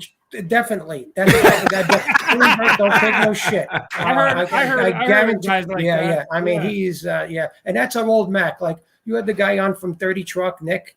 Keith. We were the other company that got that Mac, and we loved that rig, but it broke a lot. Is that you on the left? That is me next to the boss. Yes. Oh, next to the boss. I was thinking you were all the way on the left there. No. That's me next to the boss there. Check it out. Great picture. Hank was saying that they made it the eye of the storm in 1981. That used to be the St. John's Men's Club. Oh yeah, that's right. Hank got a good memory. Yes, that's our softball shirts with St. John's Men's Club. He's right. Good memory for Hank. Yes, that's correct. Yep. I think he might have taken his ginkgo biloba this morning or something. I can't remember what he had tonight for dinner, but he remembers that. Let me tell you something. Hank, you know what, man? I hated to say Hank. His dream was Rescue 1, and when he left, I was sorry to see him go. Hank was, I don't have to tell you guys, but Hank always was in the right place at a fire, and what else could you say? See, the thing about what I loved about 132, when I got there was these guys were like on the rig constantly talking about fires. I mean, I was new in the company, so I had the cannon. I just kept my mouth shut. And these guys would be like, first do blah, blah, blah, the taxpayer. Second do roof at a frame. Third, and this went on every time you were in the rig, man. It was like, holy mackerel. I said to myself, I better start looking at Lattice 3. That's good stuff, man. Yeah. It never stopped. The chirping in the back, it was always good stuff because the rigs were all closed. The officer, we didn't know what we were talking about, but the guys. Right. All right. What do you do now? Your second do, what tools you bring into a row frame fire? It was this, and I'm like, not to be a jackass. I said, I'd better get into Lattice 3. Yeah. And at least have an answer so I don't look like a jerk. That was, and we had a lot of guys promoted at it. I wouldn't think that either. We did that, but we weren't going to as many fires as you guys were going to. You would think that you guys wouldn't. I don't know. Something in my mind tells me that you wouldn't be talking about those things like that so much. Because they were going to them too many times. Yeah, I guess maybe it makes sense that you would. Yeah, it was just constant chatter, man. And I'll tell you something. And I got to give Richie Dumig from your old place. He was a fireman and was a 113. He called it I laughed when he called 123, 113. Of course, the engine company's a 132. He called it the Golden Triangle, and I thought that was a great thing. But you worked a 123, man. There was unbelievable guys there. That was a great firehouse. You know what I mean? I mean, you work. Yeah, no. I mean, every one of those guys we get on here, they're coming from one of these companies all the time. You went, 113 was an act in itself. I mean, those guys were just out of control, but it was, you laughed, and you went. I've worked there too. Yeah, man. It was just good guys, man. You could, and don't forget, it was just the 3 battalion. So you come in. I mean, in 132, we had like at 1.6 or 7 double groups. Wow. So you knew on your second tour you were going out the door. So I mean, where are you going tonight? Oh, I'm going to 113. Oh, geez, that's it's the same thing, right? I'm going down to 123. Oh, all right, you go down there. I mean, it's the same. It was just all good, man. It was there all was good. Petey. We got another picture of his from 132. Oh, there's this great. Well, that one there, yeah. Yeah. And then we have another group picture I saw somewhere. Yeah, that's a great. Yeah, look at these guys. Nice. Yeah. Oh, yeah, that's a great. So picture. what was this one? Yeah. That night, it was a cold winter night. One of those weeks that just wouldn't stop, and we at that particular fire, we put 5 or 6 kids in body bags, in Bed Stuy. Oh, really? The first or second truck, and it was a rough couple of days because maybe the next set of tours we had another job and put another 4 or 5 kids in body bags. So it was a rough to go, but I can tell you the guy to the left there. Dear friend of mine, his name is Joe Fiorino, and all the way left. All the way left, and I don't know if you ever watched McHale's Navy as a kid. There was a Chinese cook on there. His name was Hop Singh. Well, we used to call Joe Wop Singh because he was Italian. That was his nickname. Hold on one second. Let's bring him back in, guys. Hello. Oh, there he is. Oh, there he is. Working. We have made a connection. It wasn't my internet. The power went out. You got to pay the bill. You got to pay the bill there. That's the second night in a row the power went out over here. I don't know. Yeah, we get that from time to time out here in the woods. The ghetto. What do you think? What? So that's Wop Singh. Yeah, Wop Singh. And the next guy in, Kevin. I was telling him McHale's Navy. There was a Chinese POW. I can hear you before you brought me in. Anyway, he was the next guy, his name was Dennis. He just passed away. The poor guy, off duty. And the next guy, a dear friend of mine, unbelievable fireman, Eddie Costello. Man, he was just like always thinking. Spent a lot of time there, probably 20 some odd years in 132. Yeah, and he got promoted, and he's just unbelievable. One of my dear friends to this day, and terrific guy, man. And the next guy, his name is Roy Jambrone. Okay, and now the reason I'm going to tell you a little story about Roy is Roy was born in Red Hook, Brooklyn, and he volunteered for the Marine Corps to go to Vietnam at 17. Wow. And I had a lot of talks with Roy because Roy, he's one of those special people. And his first day in Vietnam was the Battle of Quezon. Holy shit. Whoa. Yeah. And Roy, if you were trapped somewhere, he's on the top of the list. Yeah, my God. I mean, he would bite through the wall for you. But one thing that Roy couldn't do, he wasn't the greatest driver or chauffeur, we'll say. He had a little blue Toyota. He couldn't park that car if his life depended on it. But of course, his time for chauffeur school came up, and he went to chauffeur school, and we were like, "Oh dear God, this is not going to be good." So he goes to chauffeur school. He comes back, he's driving, and we're like, we never put seatbelts on, but we were thinking about it in the back of the rig. That's how nervous we were with poor Roy. So one night we get this, we get a covering captain, and Roy's driving, and we have this run down on Fulton Street. And in 1092 whatever, running around like a hot summer night, we're running around like crazy. We get a run on Eastern Parkway, and Roy decides to go against traffic, like probably 20 blocks against traffic, against all lights and siren, and we go all the way up and go back to quarters. And this captain was a legendary Bronx guy, but didn't really smile all that much. And he says to Roy, he goes, "Son, I haven't been scared too often, but you're scaring me." Roy smiles at him, and we wound up having a couple of jobs that night, 25 runs. We would call it a great night. Yeah. And unbeknownst to us, our captain, Uncle Joe Abruzzo, is working in this captain's company. So they kind of made a mistake. They kind of flip-flop captains.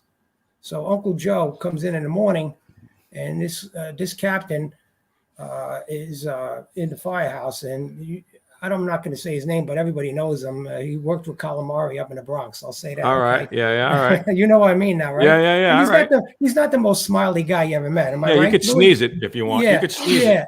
Yeah. So, this guy, we had a great night, a couple of jobs, running around, blah, blah, blah. So our captain comes in the morning, and Uncle Joe, because our kitchen was in the back of the firehouse, and Uncle Joe comes in and he goes, how was your night? And the captain goes, and he growls something at him. He goes, I worked in your place last night. We didn't even turn the wheel. You want to do a mutual swap? We'll give you 20 years to my career.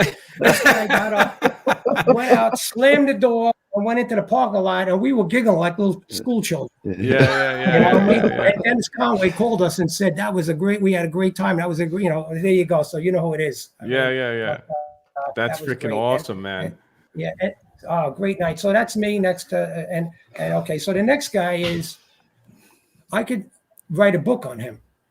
And the only way I'm going to not write a book on him is because we had another lieutenant from the same place as his name is Angelo Pernicone. And the only reason I'm not going to say too much is, at 26 truck is a great place, right? Yep. Well, to level a playing field out, at least they sent us Danny Marino as a lieutenant to even out this guy here, because Angelo was Angelo. I mean, he would fight everybody in the neighborhood. 132 was noted as like a gentleman's truck until he got there. We were fighting with every truck in the neighborhood because he wanted to be first due. They said these Harlem companies are gentlemen. I wouldn't see that with this guy. Hey, Greg, did you say Dan Marino? Yeah, Danny Marino was one of the best officers. He came. The funniest thing is, dude, I'm in the fruit market the other day, and I got this guy in front of me. He's an older guy. He looks at me, and then he walks out. And 5 minutes later, he goes, "Dude, are you the podcast guy?" I'm like, He lives in Long Beach. Yeah, he lives in that's him. I live in Long Beach. Yeah, Danny's a terrific guy. Now let me get back to Angelo. Was probably one of the best officers I worked with. Tough as nails. I mean, never back out of a. They don't make guys like this anymore, unfortunately. But he was a light in the firehouse, man. Everybody loved Angelo. He just a great guy, man. They don't come better than him. How long was he there? He was there a long time? Yeah, he was there. You remember? A long time. Yeah, I would say 15 years, 12 years, somewhere in that neighborhood. He got there after me, and he retired a short time before me. But when you worked with Angelo, you were going to have a good time, and you were going to go to fires, and you were going to be in position, and you were going to it was just going to be, a great night. He was a great night, and he was one of the guys. He didn't care. Is he still around? Oh, absolutely. I hear from him quite often. He's just a great guy. He's like he's one of my idols, and I know I'm going to get abused for that, but he's just a hell of a nice guy. That's what the show's about. Yeah. And he's just a great man, and as well as Danny Marino, they were 26 guys, but Danny Marino leveled out Angelo, and he was the type of guy that when Angelo was studying for captain. He took about 35 captain's tests and failed every one of them. So we think his wife. We think his wife went in there in a disguise and took the lieutenant's test. Took the test finally. Yeah, because he really wasn't the smart. Yeah, he wasn't really the smartest guy out there. I'll be honest with you. Yeah. So one of the guys, when Angelo was studying for lieutenant, and one of the guys went out to his car, and they had a roll down window car, and the guy took a coat hanger and put his window down. And tied his door shut with rope. Okay, and then put the window back up. His name is Jeff Lever. He was a lieutenant, 58 engine. Great, biggest bull break you ever met. So he puts the window back up, and that's it. We're all in the kitchen giggling. Angelo goes out. He's going to fire tech for captain, and goes out in the car, and he can't get the door open. So before he breaks like 6 windows, he would have probably broke the back window to get in the front door. That's Angelo. So we were like, no, don't break the windows. And they open the door for him, and he's all pissed off. I'm transferring. I'm never coming back here. You guys suck. So he leaves the firehouse as like a maniac. He goes down Eastern Parkway. The highway cop pulls him over. He gets a ticket for speeding. That's a little icing on the cake. Yeah, and then he gets the fire tech. It was Columbus Day was closed. Oh God! that was our Angelo. Oh God! Yeah. So. But a great fire officer. I went to a lot of fires with him, man. He was one of good our stuff, man. Yeah, good man. Yeah. Hank said Angelo Megaphone.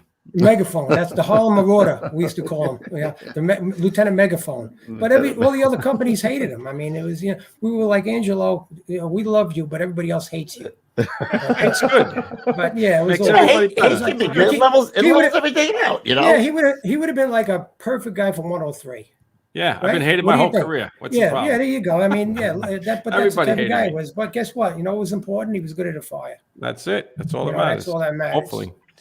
Bad test taker, but he was good at fire. Horrible test taker. Oh my God, my face is killing me. He would be studying in the office. He'd go up there once in a while, and a guy would lower like a boombox down and plug it in and have the music blasting, and he'd open the window and start screaming at the neighborhood. And they'd be like, "What's going on?" But meanwhile, the radio was up. So he's not the sharpest knife in the box. No, he's not. He's not. But have you been back to that neighborhood lately? Yes, I have. My daughter was down there. Oh my goodness! Could sip cappuccino on the corner now over there. It's unbelievable. I mean, Hank will tell you, man. In the summer nights, that neighborhood. I mean, the Firehouse had so many. It looked like the South Bronx or Harlem. That neighborhood was pounding, man. It was unbelievable. The amount of work we did back then, because we didn't realize it back then. It was on the point of gentrification, and we didn't know it. But the neighborhood they were burning. There was a big apartment building on St. John's Place. I'll never forget the name of it. It was the Belnord was the name of the building, 277 St. John's Place. We would have 3 or 4 all hands going in that one building a night. There'd be relocators they would be in the other wing at a job, and we'd be in this wing at a job, and there would be people still living in the building. He ain't lying. That's what Hank said. He ain't lying. Yeah, I mean, that was that. And we would go, Lincoln Place was like the scariest block in the neighborhood. We'd have 3 or 4 all hands going, and it would be like, yeah, this is normal. We thought it was normal. I mean, it was people who live in there now, right? They have no idea what it was like. We could have bought brownstones for taxes back then. It worth $4 or $5 million now. So, I was just near there the other day, and I called Hank. I go, dude, is this where you worked? I said, because I'm hard pressed to find a black dude right now, bro. No, there's no brothers anymore. They pushed them out. No. So there's a cappuccino over there. That's it. So here's another oddball fire story. But they still do work, actually. They still catch good work there. They got their hand in it. I mean, I'm happy. I just was down there on 9/11. What great kids. I mean, it's just tremendous. Louis, is it your cousin? My cousin. I met him. I introduced myself. What about your cousin? He's the good. That's my cousin. Hello. Mr. Happy, I call him. I like to call him Mr. Happy. I met him and his wife. I mean, I went up to him and I said, "Aren't you?" I mean, before I knew, aren't you? Yeah. That's my cousin. He's been there. I think he's there. 15 years. I think he's there. No, he's there that a much long time. But you know what? You can't. Before you move on, 132. I don't know if you ever heard the guy's name, Joe Bruzzo. I mentioned a couple offices that I worked with, and George Grossman and Simon, Danny Marino, and Angelo Pernicone and Carmine Regano, and if you added all of those guys up, and they had to make an officer that's like, it would be Joe Bruzzo. You probably never heard of him, but he made 132 truck. Because before Bruzzo got there, 132 was a punishment house. It was just they put guys there that were like maybe a little off kilter, we'll say. Yeah. And Joe Bruzzo put an end to that, and he was like the greatest captain that you could. We used to call him Uncle Joe. Huh. And we've had many new guys come in and transfer into the company, and they're looking for the captain, and he's up there cleaning the hood of the oven. That's the guy was with a t-shirt. I love it. No, I fucking love it. And he was a fireman with Charlie Boyce. Him and Charlie Boyce were very close, but Uncle Joe was, he was incredible. Yeah, sometimes it just takes one good, strong captain to change a place around. And he changed the whole place. And his chauffeur was a guy by the name of Frank Ancona, and he kind of ran the Firehouse, Frankie, and whatever Uncle Joe wanted, Frankie was the guy to make sure. Made sure it happened. Yeah. And after him, he was our top gun, and then after him, we had that lieutenant I showed you before was Rademacher. And his groups were called the Rademacher Raiders, and his group was Timmy Higgins. Sure. Timmy Higgins was a 132 guy, and he got killed on 9/11, and Timmy was the best. But the chauffeur of that group his name was John Aponte. So John Aponte was probably like 6'4", 6'5". We used to call him the biggest Puerto Rican in captivity. that was his nickname.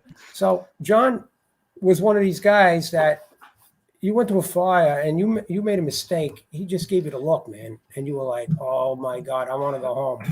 He just, we all made mistakes. When John didn't have any, he didn't like mistakes. He wasn't a big drill guy, but he knew what he was doing. He met a couple medals as well as Ed Conan. Guys had a chest full of medals, and those guys really pushed us to be better firemen. Those were the guys, the Ponte and Ed Conan. Those were the when guys. It's time to execute. You better execute. Yeah, and you know what? And there was no excuses, man. I mean, I was at a job one time with Frank Ancona on the roof. I was a new guy, and he took control of the roof. It was like 20 below zero. The brownstone roof was full of ice, and he just took the control of the whole operation up there. Thank God. If it wasn't for him, we'd still be at the fire. We would have lost the whole block. But, those guys, they were just seasoned veterans. And when you needed them, there was jobs when you really shit was hitting the fan. You needed help, and those guys were always there. And we needed those guys back then. And I remember fire we had. I was working. I think I was on the inside team, and we had a job. And here on the radio, we need a saw and a sledgehammer to the rear of the building. I'm like, what the hell's going on? So, the guy's name was the fireman's. Uh-oh. Happened now. Oh, we got you. We got you now. We got you. The other fireman's name was Kenny Sven, and they were on the radio. We need a forcible entry saw and a maul to the rear of the building. So what the hell's going on? So after the fire, we said, what happened? They said there was a couple people. Those two guys were terrific firemen, by the way.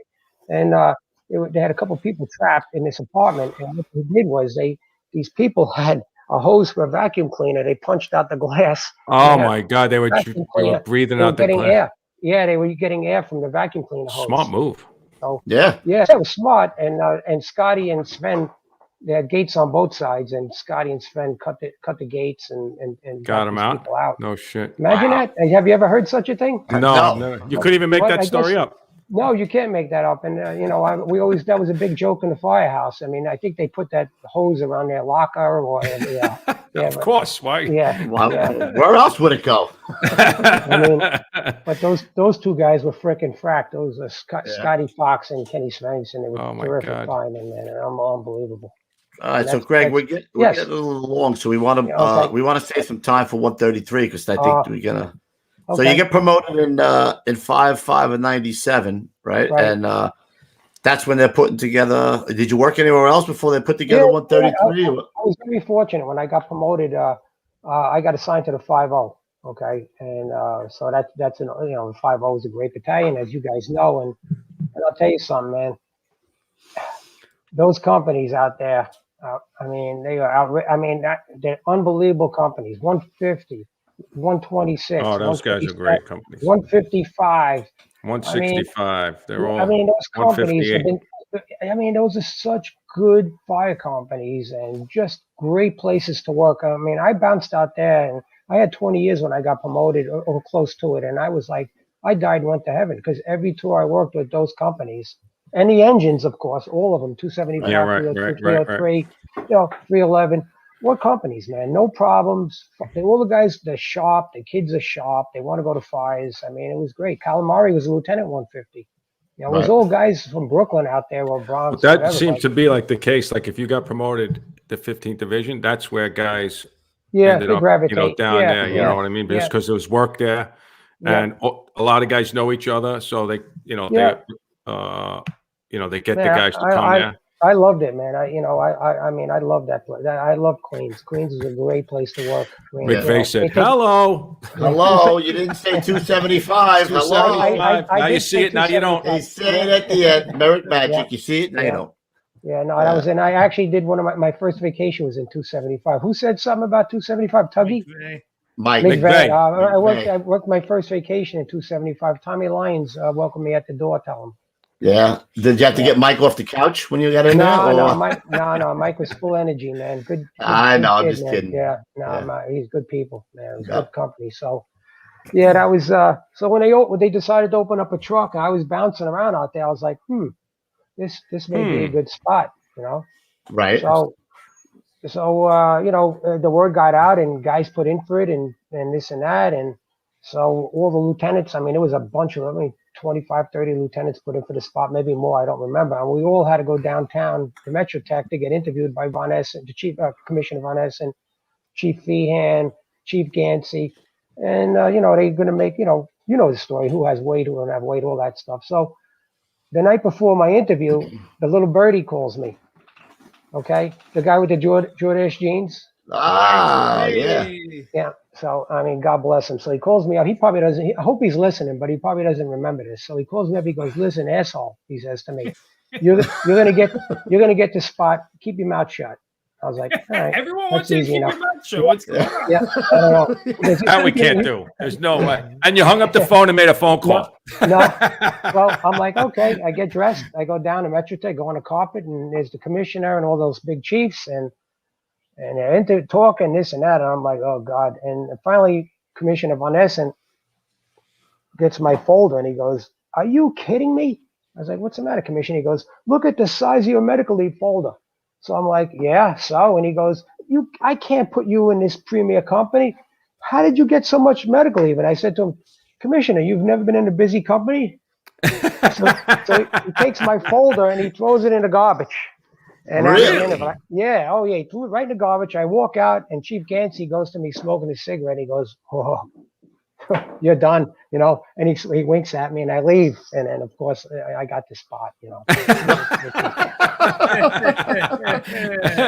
it was terrific. It was terrific, Who were the other lieutenants there that get? Myself. It was myself, of course, and my good buddy Steve Berube, who's the captain of 111 now.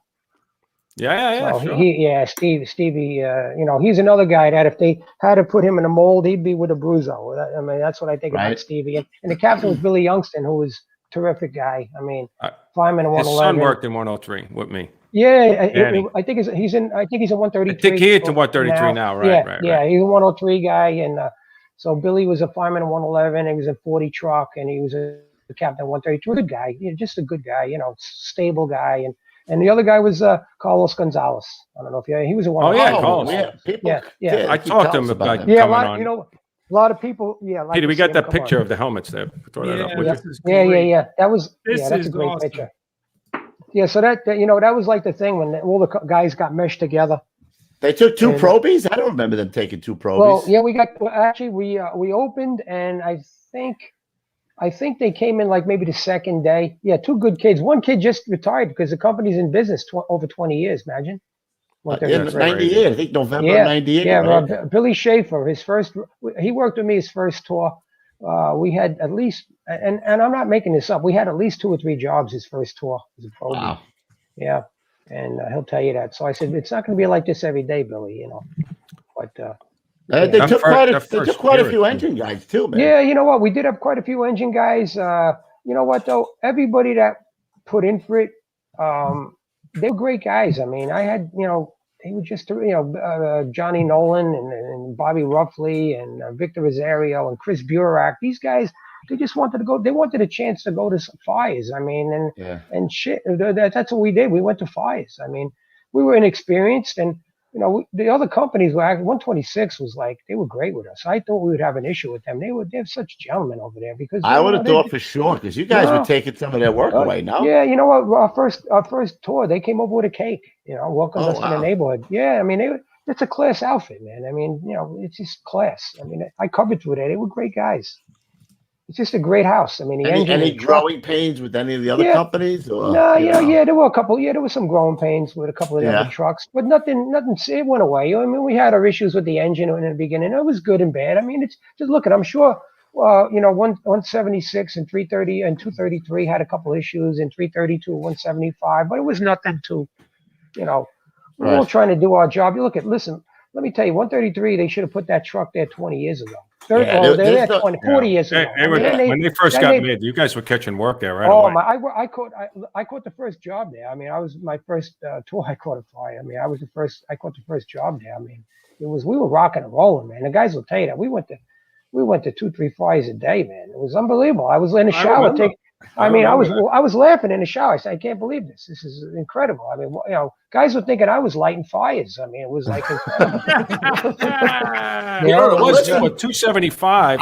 It's so many first to 1075s that they used to be by themselves for a long time. You know what? And you know what? The guys there, they were such class guys. I mean, you know, and they knew what they didn't worry about the truck. They did what they knew. They were an engine, and they knew what they had to do, and they did it. I mean, they didn't need us there, but I mean, the city put us there, and we loved it. But honestly, they didn't need it. Did they need us? No, but you know, we don't have that choice. I mean, the city put us there. We loved it. The guys in the truck, we all loved it. We were going to fires.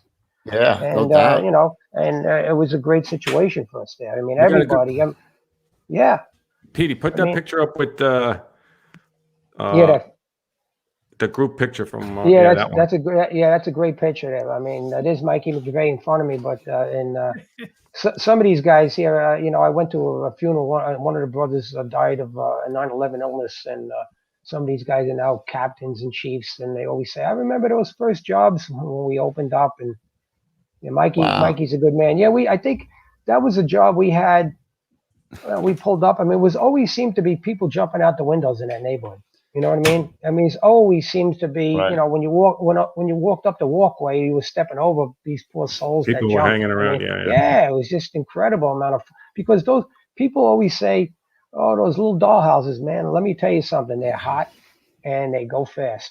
And you better be on your A game, man, because if you start snoozing, you're going to get your ass in trouble in those buildings. You know, so get in there and do your job, and you need the engine really. And you know, one thing about Queens, you see fire. You know, some of the other boroughs, you've got to find a fire. In Queens, it's there. Yeah, right. Know, it's right in front of your face most of the time. Sometimes you get a cellar fire, whatever. Right. But, now, did they give you guys a brand new rig? How did it work? Yeah, like this? We got they actually I think we got the rig from like 9 Truck in Chinatown. They gave them a tower ladder back. See, our biggest fear, we didn't know for a while, but we didn't want to be a tower ladder. Because really, you know, we wanted to be a rear mount. You know, that's what we wanted. And we weren't sure in the beginning when we first got together as a group. When they picked all the guys, there was a lot of politics. Who's picking this guy? We all sat down, and you know, the 3 offices or 4 offices and the commissioner, and they went through every guy on the list. So guys were picked. They didn't know what we thought we were going to get a tower ladder. We didn't know what we were going to get, but we did get a rear mount, and it was a used rear mount, but it was fine. Now, like you started on let's say 0900 on a Monday or whatever. When was the rig there? You know, getting it ready, getting all the shit, or was it 0900 when you reported? Yeah, well, you know, first of all, they had to make the firehouse like ready for us, so they had to redo the whole electrical system in the firehouse. So they were in there working for like 2 months. You know, guns and blah, blah. They were doing all kinds of construction. The Niedermeyer. The first run we had, the Niedermeyer was on a rig, and we went down Merrick Boulevard. Ripped it off? It ripped it off. I mean, it was all. How many times did you rip that thing off in your career, right? And if you think about it, I mean, it was the same quarters as 111 and 214. It's the same building. Right. Yeah, it's the same a lot of building. firehouses like that. Yeah. Queens was, you know, those, what do they call those firehouses? I forget. The Walker, right. The architect. Yeah. So, but you know, it took a while. You know, and then again, I worked the first night tour. Stevie, I think we did straight tours for a while. So I worked the first night tour, and I said to the guys, let's get all the tools out, and let's paint them and label them. And 2 minutes after 6, beep, bop, relocate us. Really? So are you kidding me? So I get on the phone, and I never want to, like Lieutenant Start off. like the Lieutenant 132 from 26 Truck. He would call them up on the phone. We don't want to relocate. What are you guys doing to us? And we would relocate for 2 months. So you don't want to get them mad at you. You know, he's always on the phone yelling at them, Angelo. So I called him up and I was like, you know, I got tools all over the place. And, you know, would you mind letting us? He goes, welcome to the job. Get your ass in gear and get on the road. Oh, really? Yeah. Wow. Yeah. Wow. So that was our first night tour. You know, we didn't get back till midnight. It's a little ridiculous. You know. Yeah, that was, but I guess, all right. Yeah, dispatch is flexing their muscles, baby, showing you who's the boss. Yeah. So we went down to, I think we went to 137 and they didn't have a fire down. I don't know what happened. Maybe their rig was broke. I don't even know, but we went down there and just did our thing. And then the second night we had our first job. So no, I figured you guys caught it. I remember that. That was when we became the squads. I remember they would catch Yeah, us you so guys much just stood because in the WNYF they had a picture of all you guys and us. Right. Yeah, They had that helmet picture and all the squads. Right, lined that's up with all right. you That's guys. right. Yep. They had all the helmet pictures. That's what I remember. It was on the bumper. Yep. So our first fire, my all new guys. I had 2 engine guys, and one of the things like when my dad was alive and I decided to study, he said to me, he said, listen, man, that's a big responsibility. You're a boss. He said, but let me tell you something. You have to be able to look in the mirror at night and make sure that every guy gets home and alive. And because you're responsible for all those guys, you can't lose control of your men. Right. And have a guy die on your watch. It's pretty much it. So if you can't handle that, don't study. He didn't give a shit about anything else. He just didn't want me to have somebody lose their life when I was in charge. So I always remember that. And when we opened, we had guys from all over the city. So guys would actually get mad at me. John Nolan, a good friend of mine, he was like a probie there, and Lou, I want to do this. I'm like, whoa, let's go to a couple I used to do the same thing. And when I know you can, thing. Louis. I mean, I said, look, we're gonna go to fires here. Let's just get our feet wet. The engine's gonna do their job. There's no doubt about that. 275 is gonna put everything out. That. But we want to make sure we would take baby steps. I was like the mother hen. A good truck. Yeah. You're worried about where everybody is. You're not worried about yourself. You're just worried about where's this guy? John, where are you? Where are you? And the guys would try to jump, and I'd be like, hey guys, we're not going to go through this every tour. We're going to be on this page until we get our feet wet. And we didn't have a BI district for probably a year and a half. All we did was drill. That's how was it? How was it getting along with 275? Because they used to be in a single engine for a long time. Yeah, you know what? I mean, there was look at it. On a regular basis, guys aren't going to be happy. I would say 98% of the guys, it was fine. And it was a couple of guys that, they would rather the truck not be there. But you know what? We had Captain John Galata there. He was a Bronx guy. He was just like, listen, if they don't like it, we'll get them out of here. We're going to get this done. We're going to get this company up and running, man. It's a double house now. That's just the way it was. And we were like, okay. And our captain said the same thing. Billy was great. Billy was a good guy. The only thing that really hurt us in the beginning, before we even opened, there was a gentleman by the name of Tommy Baker, who was a Rescue 1 guy. Hank knows him. I mean, everybody knew Tommy. He was a Bronx guy, worked in 108, and he was going to be our senior guy. And he wound up getting sick, and he couldn't work with us anymore. He never even stepped into the firehouse, never. And he was going to be our top dog. I mean, Tommy Baker was like Jack Leehouse, you know what I mean? And those are the guys that set the tone for So everybody. we lost him. So for a little bit of time, we were like, and then we got this guy from 28 and 11, Donnie Shields, who was fantastic, man. He was just a great fireman, 20, 30 years on a job, just knew how to handle these young guys. He knew everybody wanted to go to work, but we're going to do it the right way. My chauffeur, Billy O'Connell, thank God he was a 150 guy. He transferred to 133. Great guy. He knew the neighborhood because he's that's even better. The boxes. Numbers, right? 212th place at 213th Avenue. Place. We had a guy in the truck that lived in the neighborhood, and the only way he'd get to the box if he went back to the firehouse and left. If he was 10-8, he'd have to go back to the firehouse, and he lived in the neighborhood, for Christ's sake. It would have to be like you were relocated, right? Yeah, exactly. I mean, it was like, oh my God. But you know what? He finally figured out. He lived in the neighborhood, so but the other guy, my chauffeur was fantastic. I mean, Billy O'Connell, and I could do my thing on the other side of the rig, and he knew where to go. And we didn't have navigation back then. We were just winging it, man. You're winging it, man. You're looking at the Hangstrom map, right? Yeah, right. We had the Hangstrom map on a console, and try and read that while you're doing 60 miles an hour down the street, you got the bouncing radio, around. siren radio.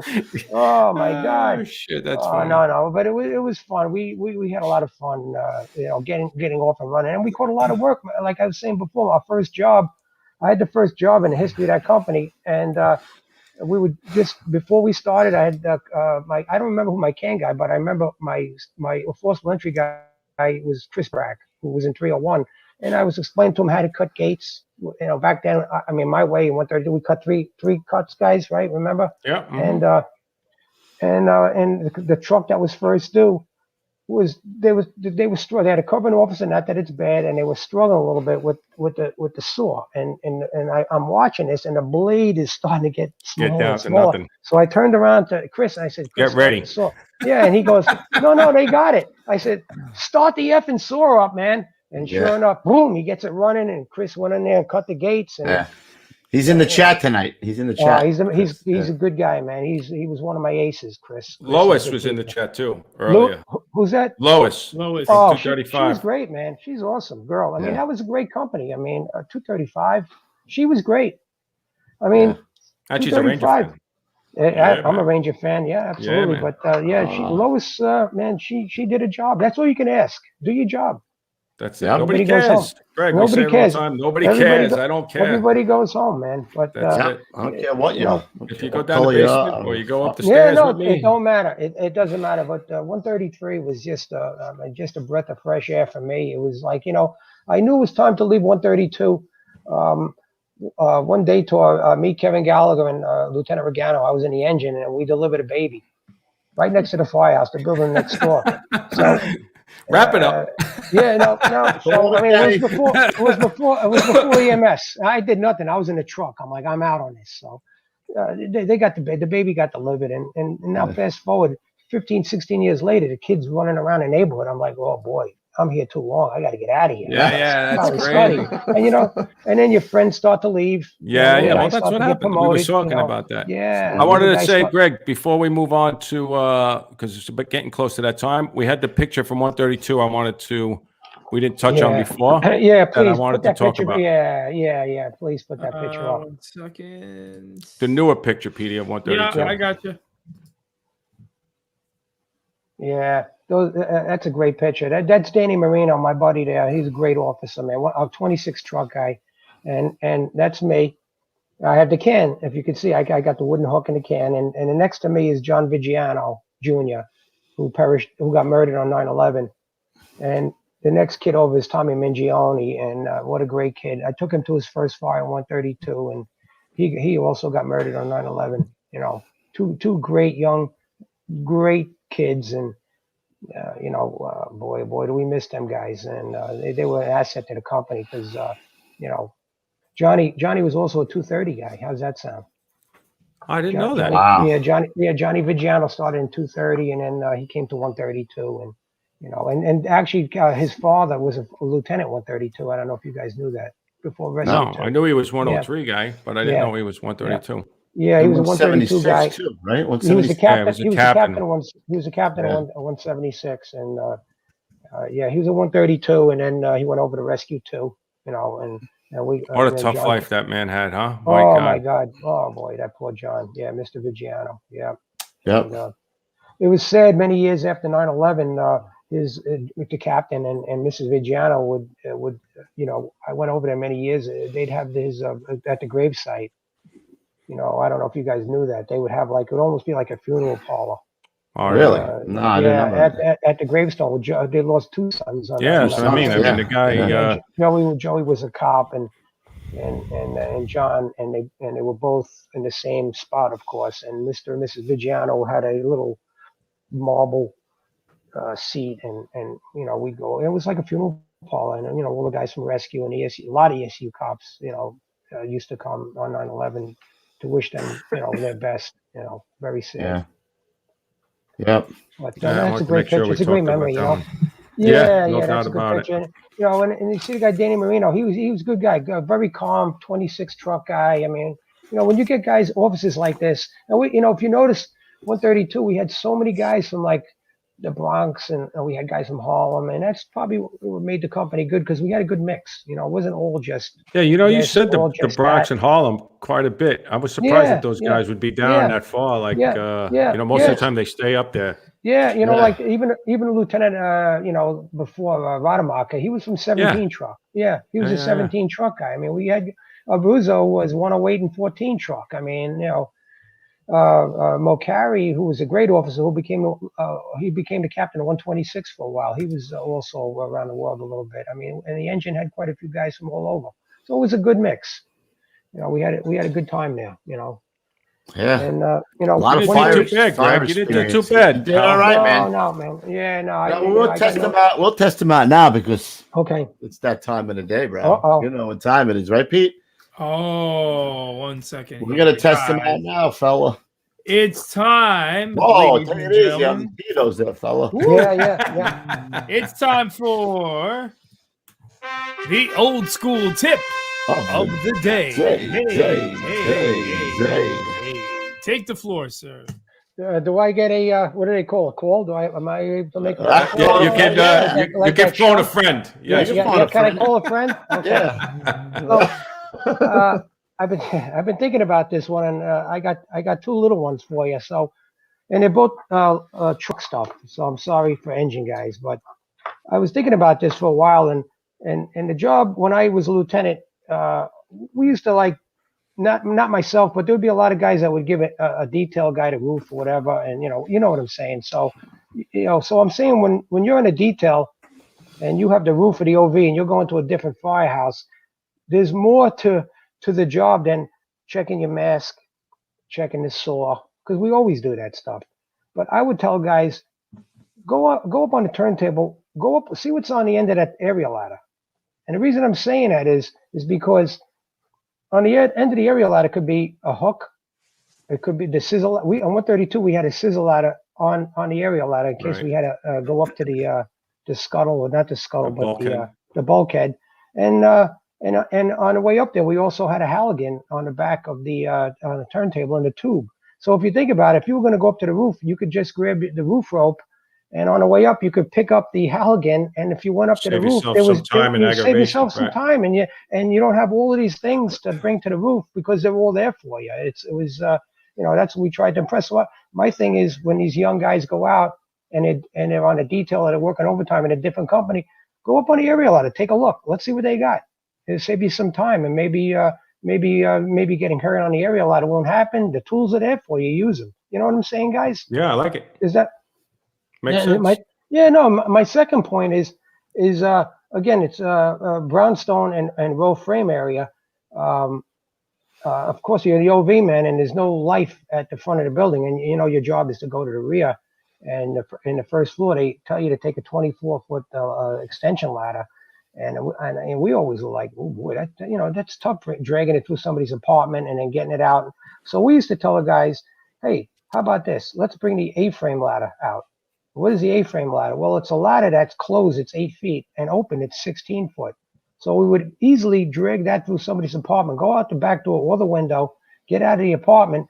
Now you can go over the fence into the fire building. Right, you can use the A-frame for that, right? There you go. And Louis, and I'm going to say 99 and 9/10 of the time, every brownstone has an extension. Has an extension on the back. So now. Oh, right, I got you. Everyone has an extension in the back. They all have a little extension in the yard, and then you could use the extension to go to the top floor with the A-frame ladder, because now you're going to extend it, and it makes it just a little easier. The 24 ladders are a pain in the ass to bring through somebody's apartment and get it over to the fire building, right? Yeah. No causing doubt. any issues. I mean, so we used to tell the guys, listen, let's try this A-frame ladder, and it worked out pretty well for the guys, and. Anytime you're on BI, man, go up to the roof and take a look. Pop a scuttle in somebody's house, or go to the end building. The end building is usually the multiple dwelling, which has a fire escape, which you don't have to put a scuttle to go to the roof. And you could take a look up the whole block. And I would bet that when you look down that whole block, there's an extension on every one of those, brownstone or row frame on that whole block. I never thought about that, actually using it.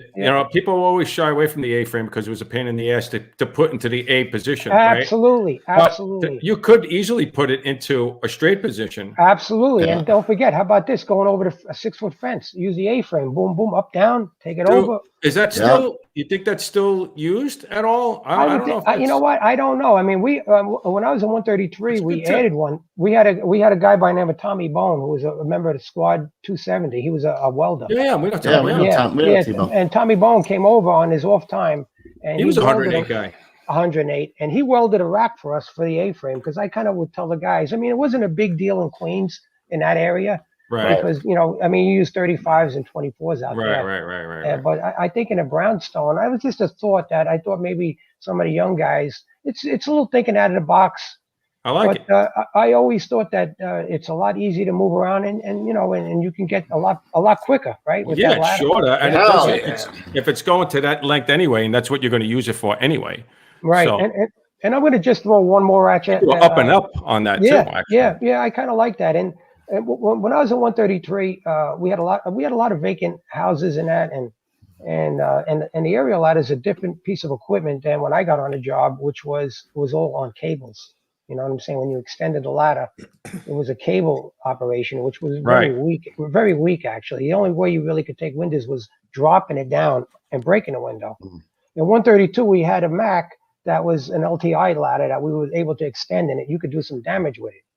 So what I say to these young guys, and we proved it out in South Queens, was I would tell my chauffeur at a vacant building, take the aerial ladder and take the goddamn roof off the doghouse dormer on a cape.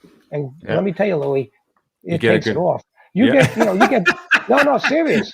I believe you, man. I believe you. You could go right through these window gates. I mean, they're up in Jackson Heights. They had that fire not too long ago, and the guys did a great job up there. But those ladders, man, they could do some damage. You know, that's come up repeatedly on the show here. Because is that right? Coobs' brother actually, the chief actually recommended to do that to a building that we were at, and people had commented on social media. Yeah, couldn't get in a cot lift, what it was, and he used it to ram right through the cot lift. Yeah, absolutely. I mean, I had a guy take the roof right off. I said, if you have brothers, if you had a fast truck or or whatever, and you got brothers or somebody they're trapped, what's a better vent than ripping a roof off?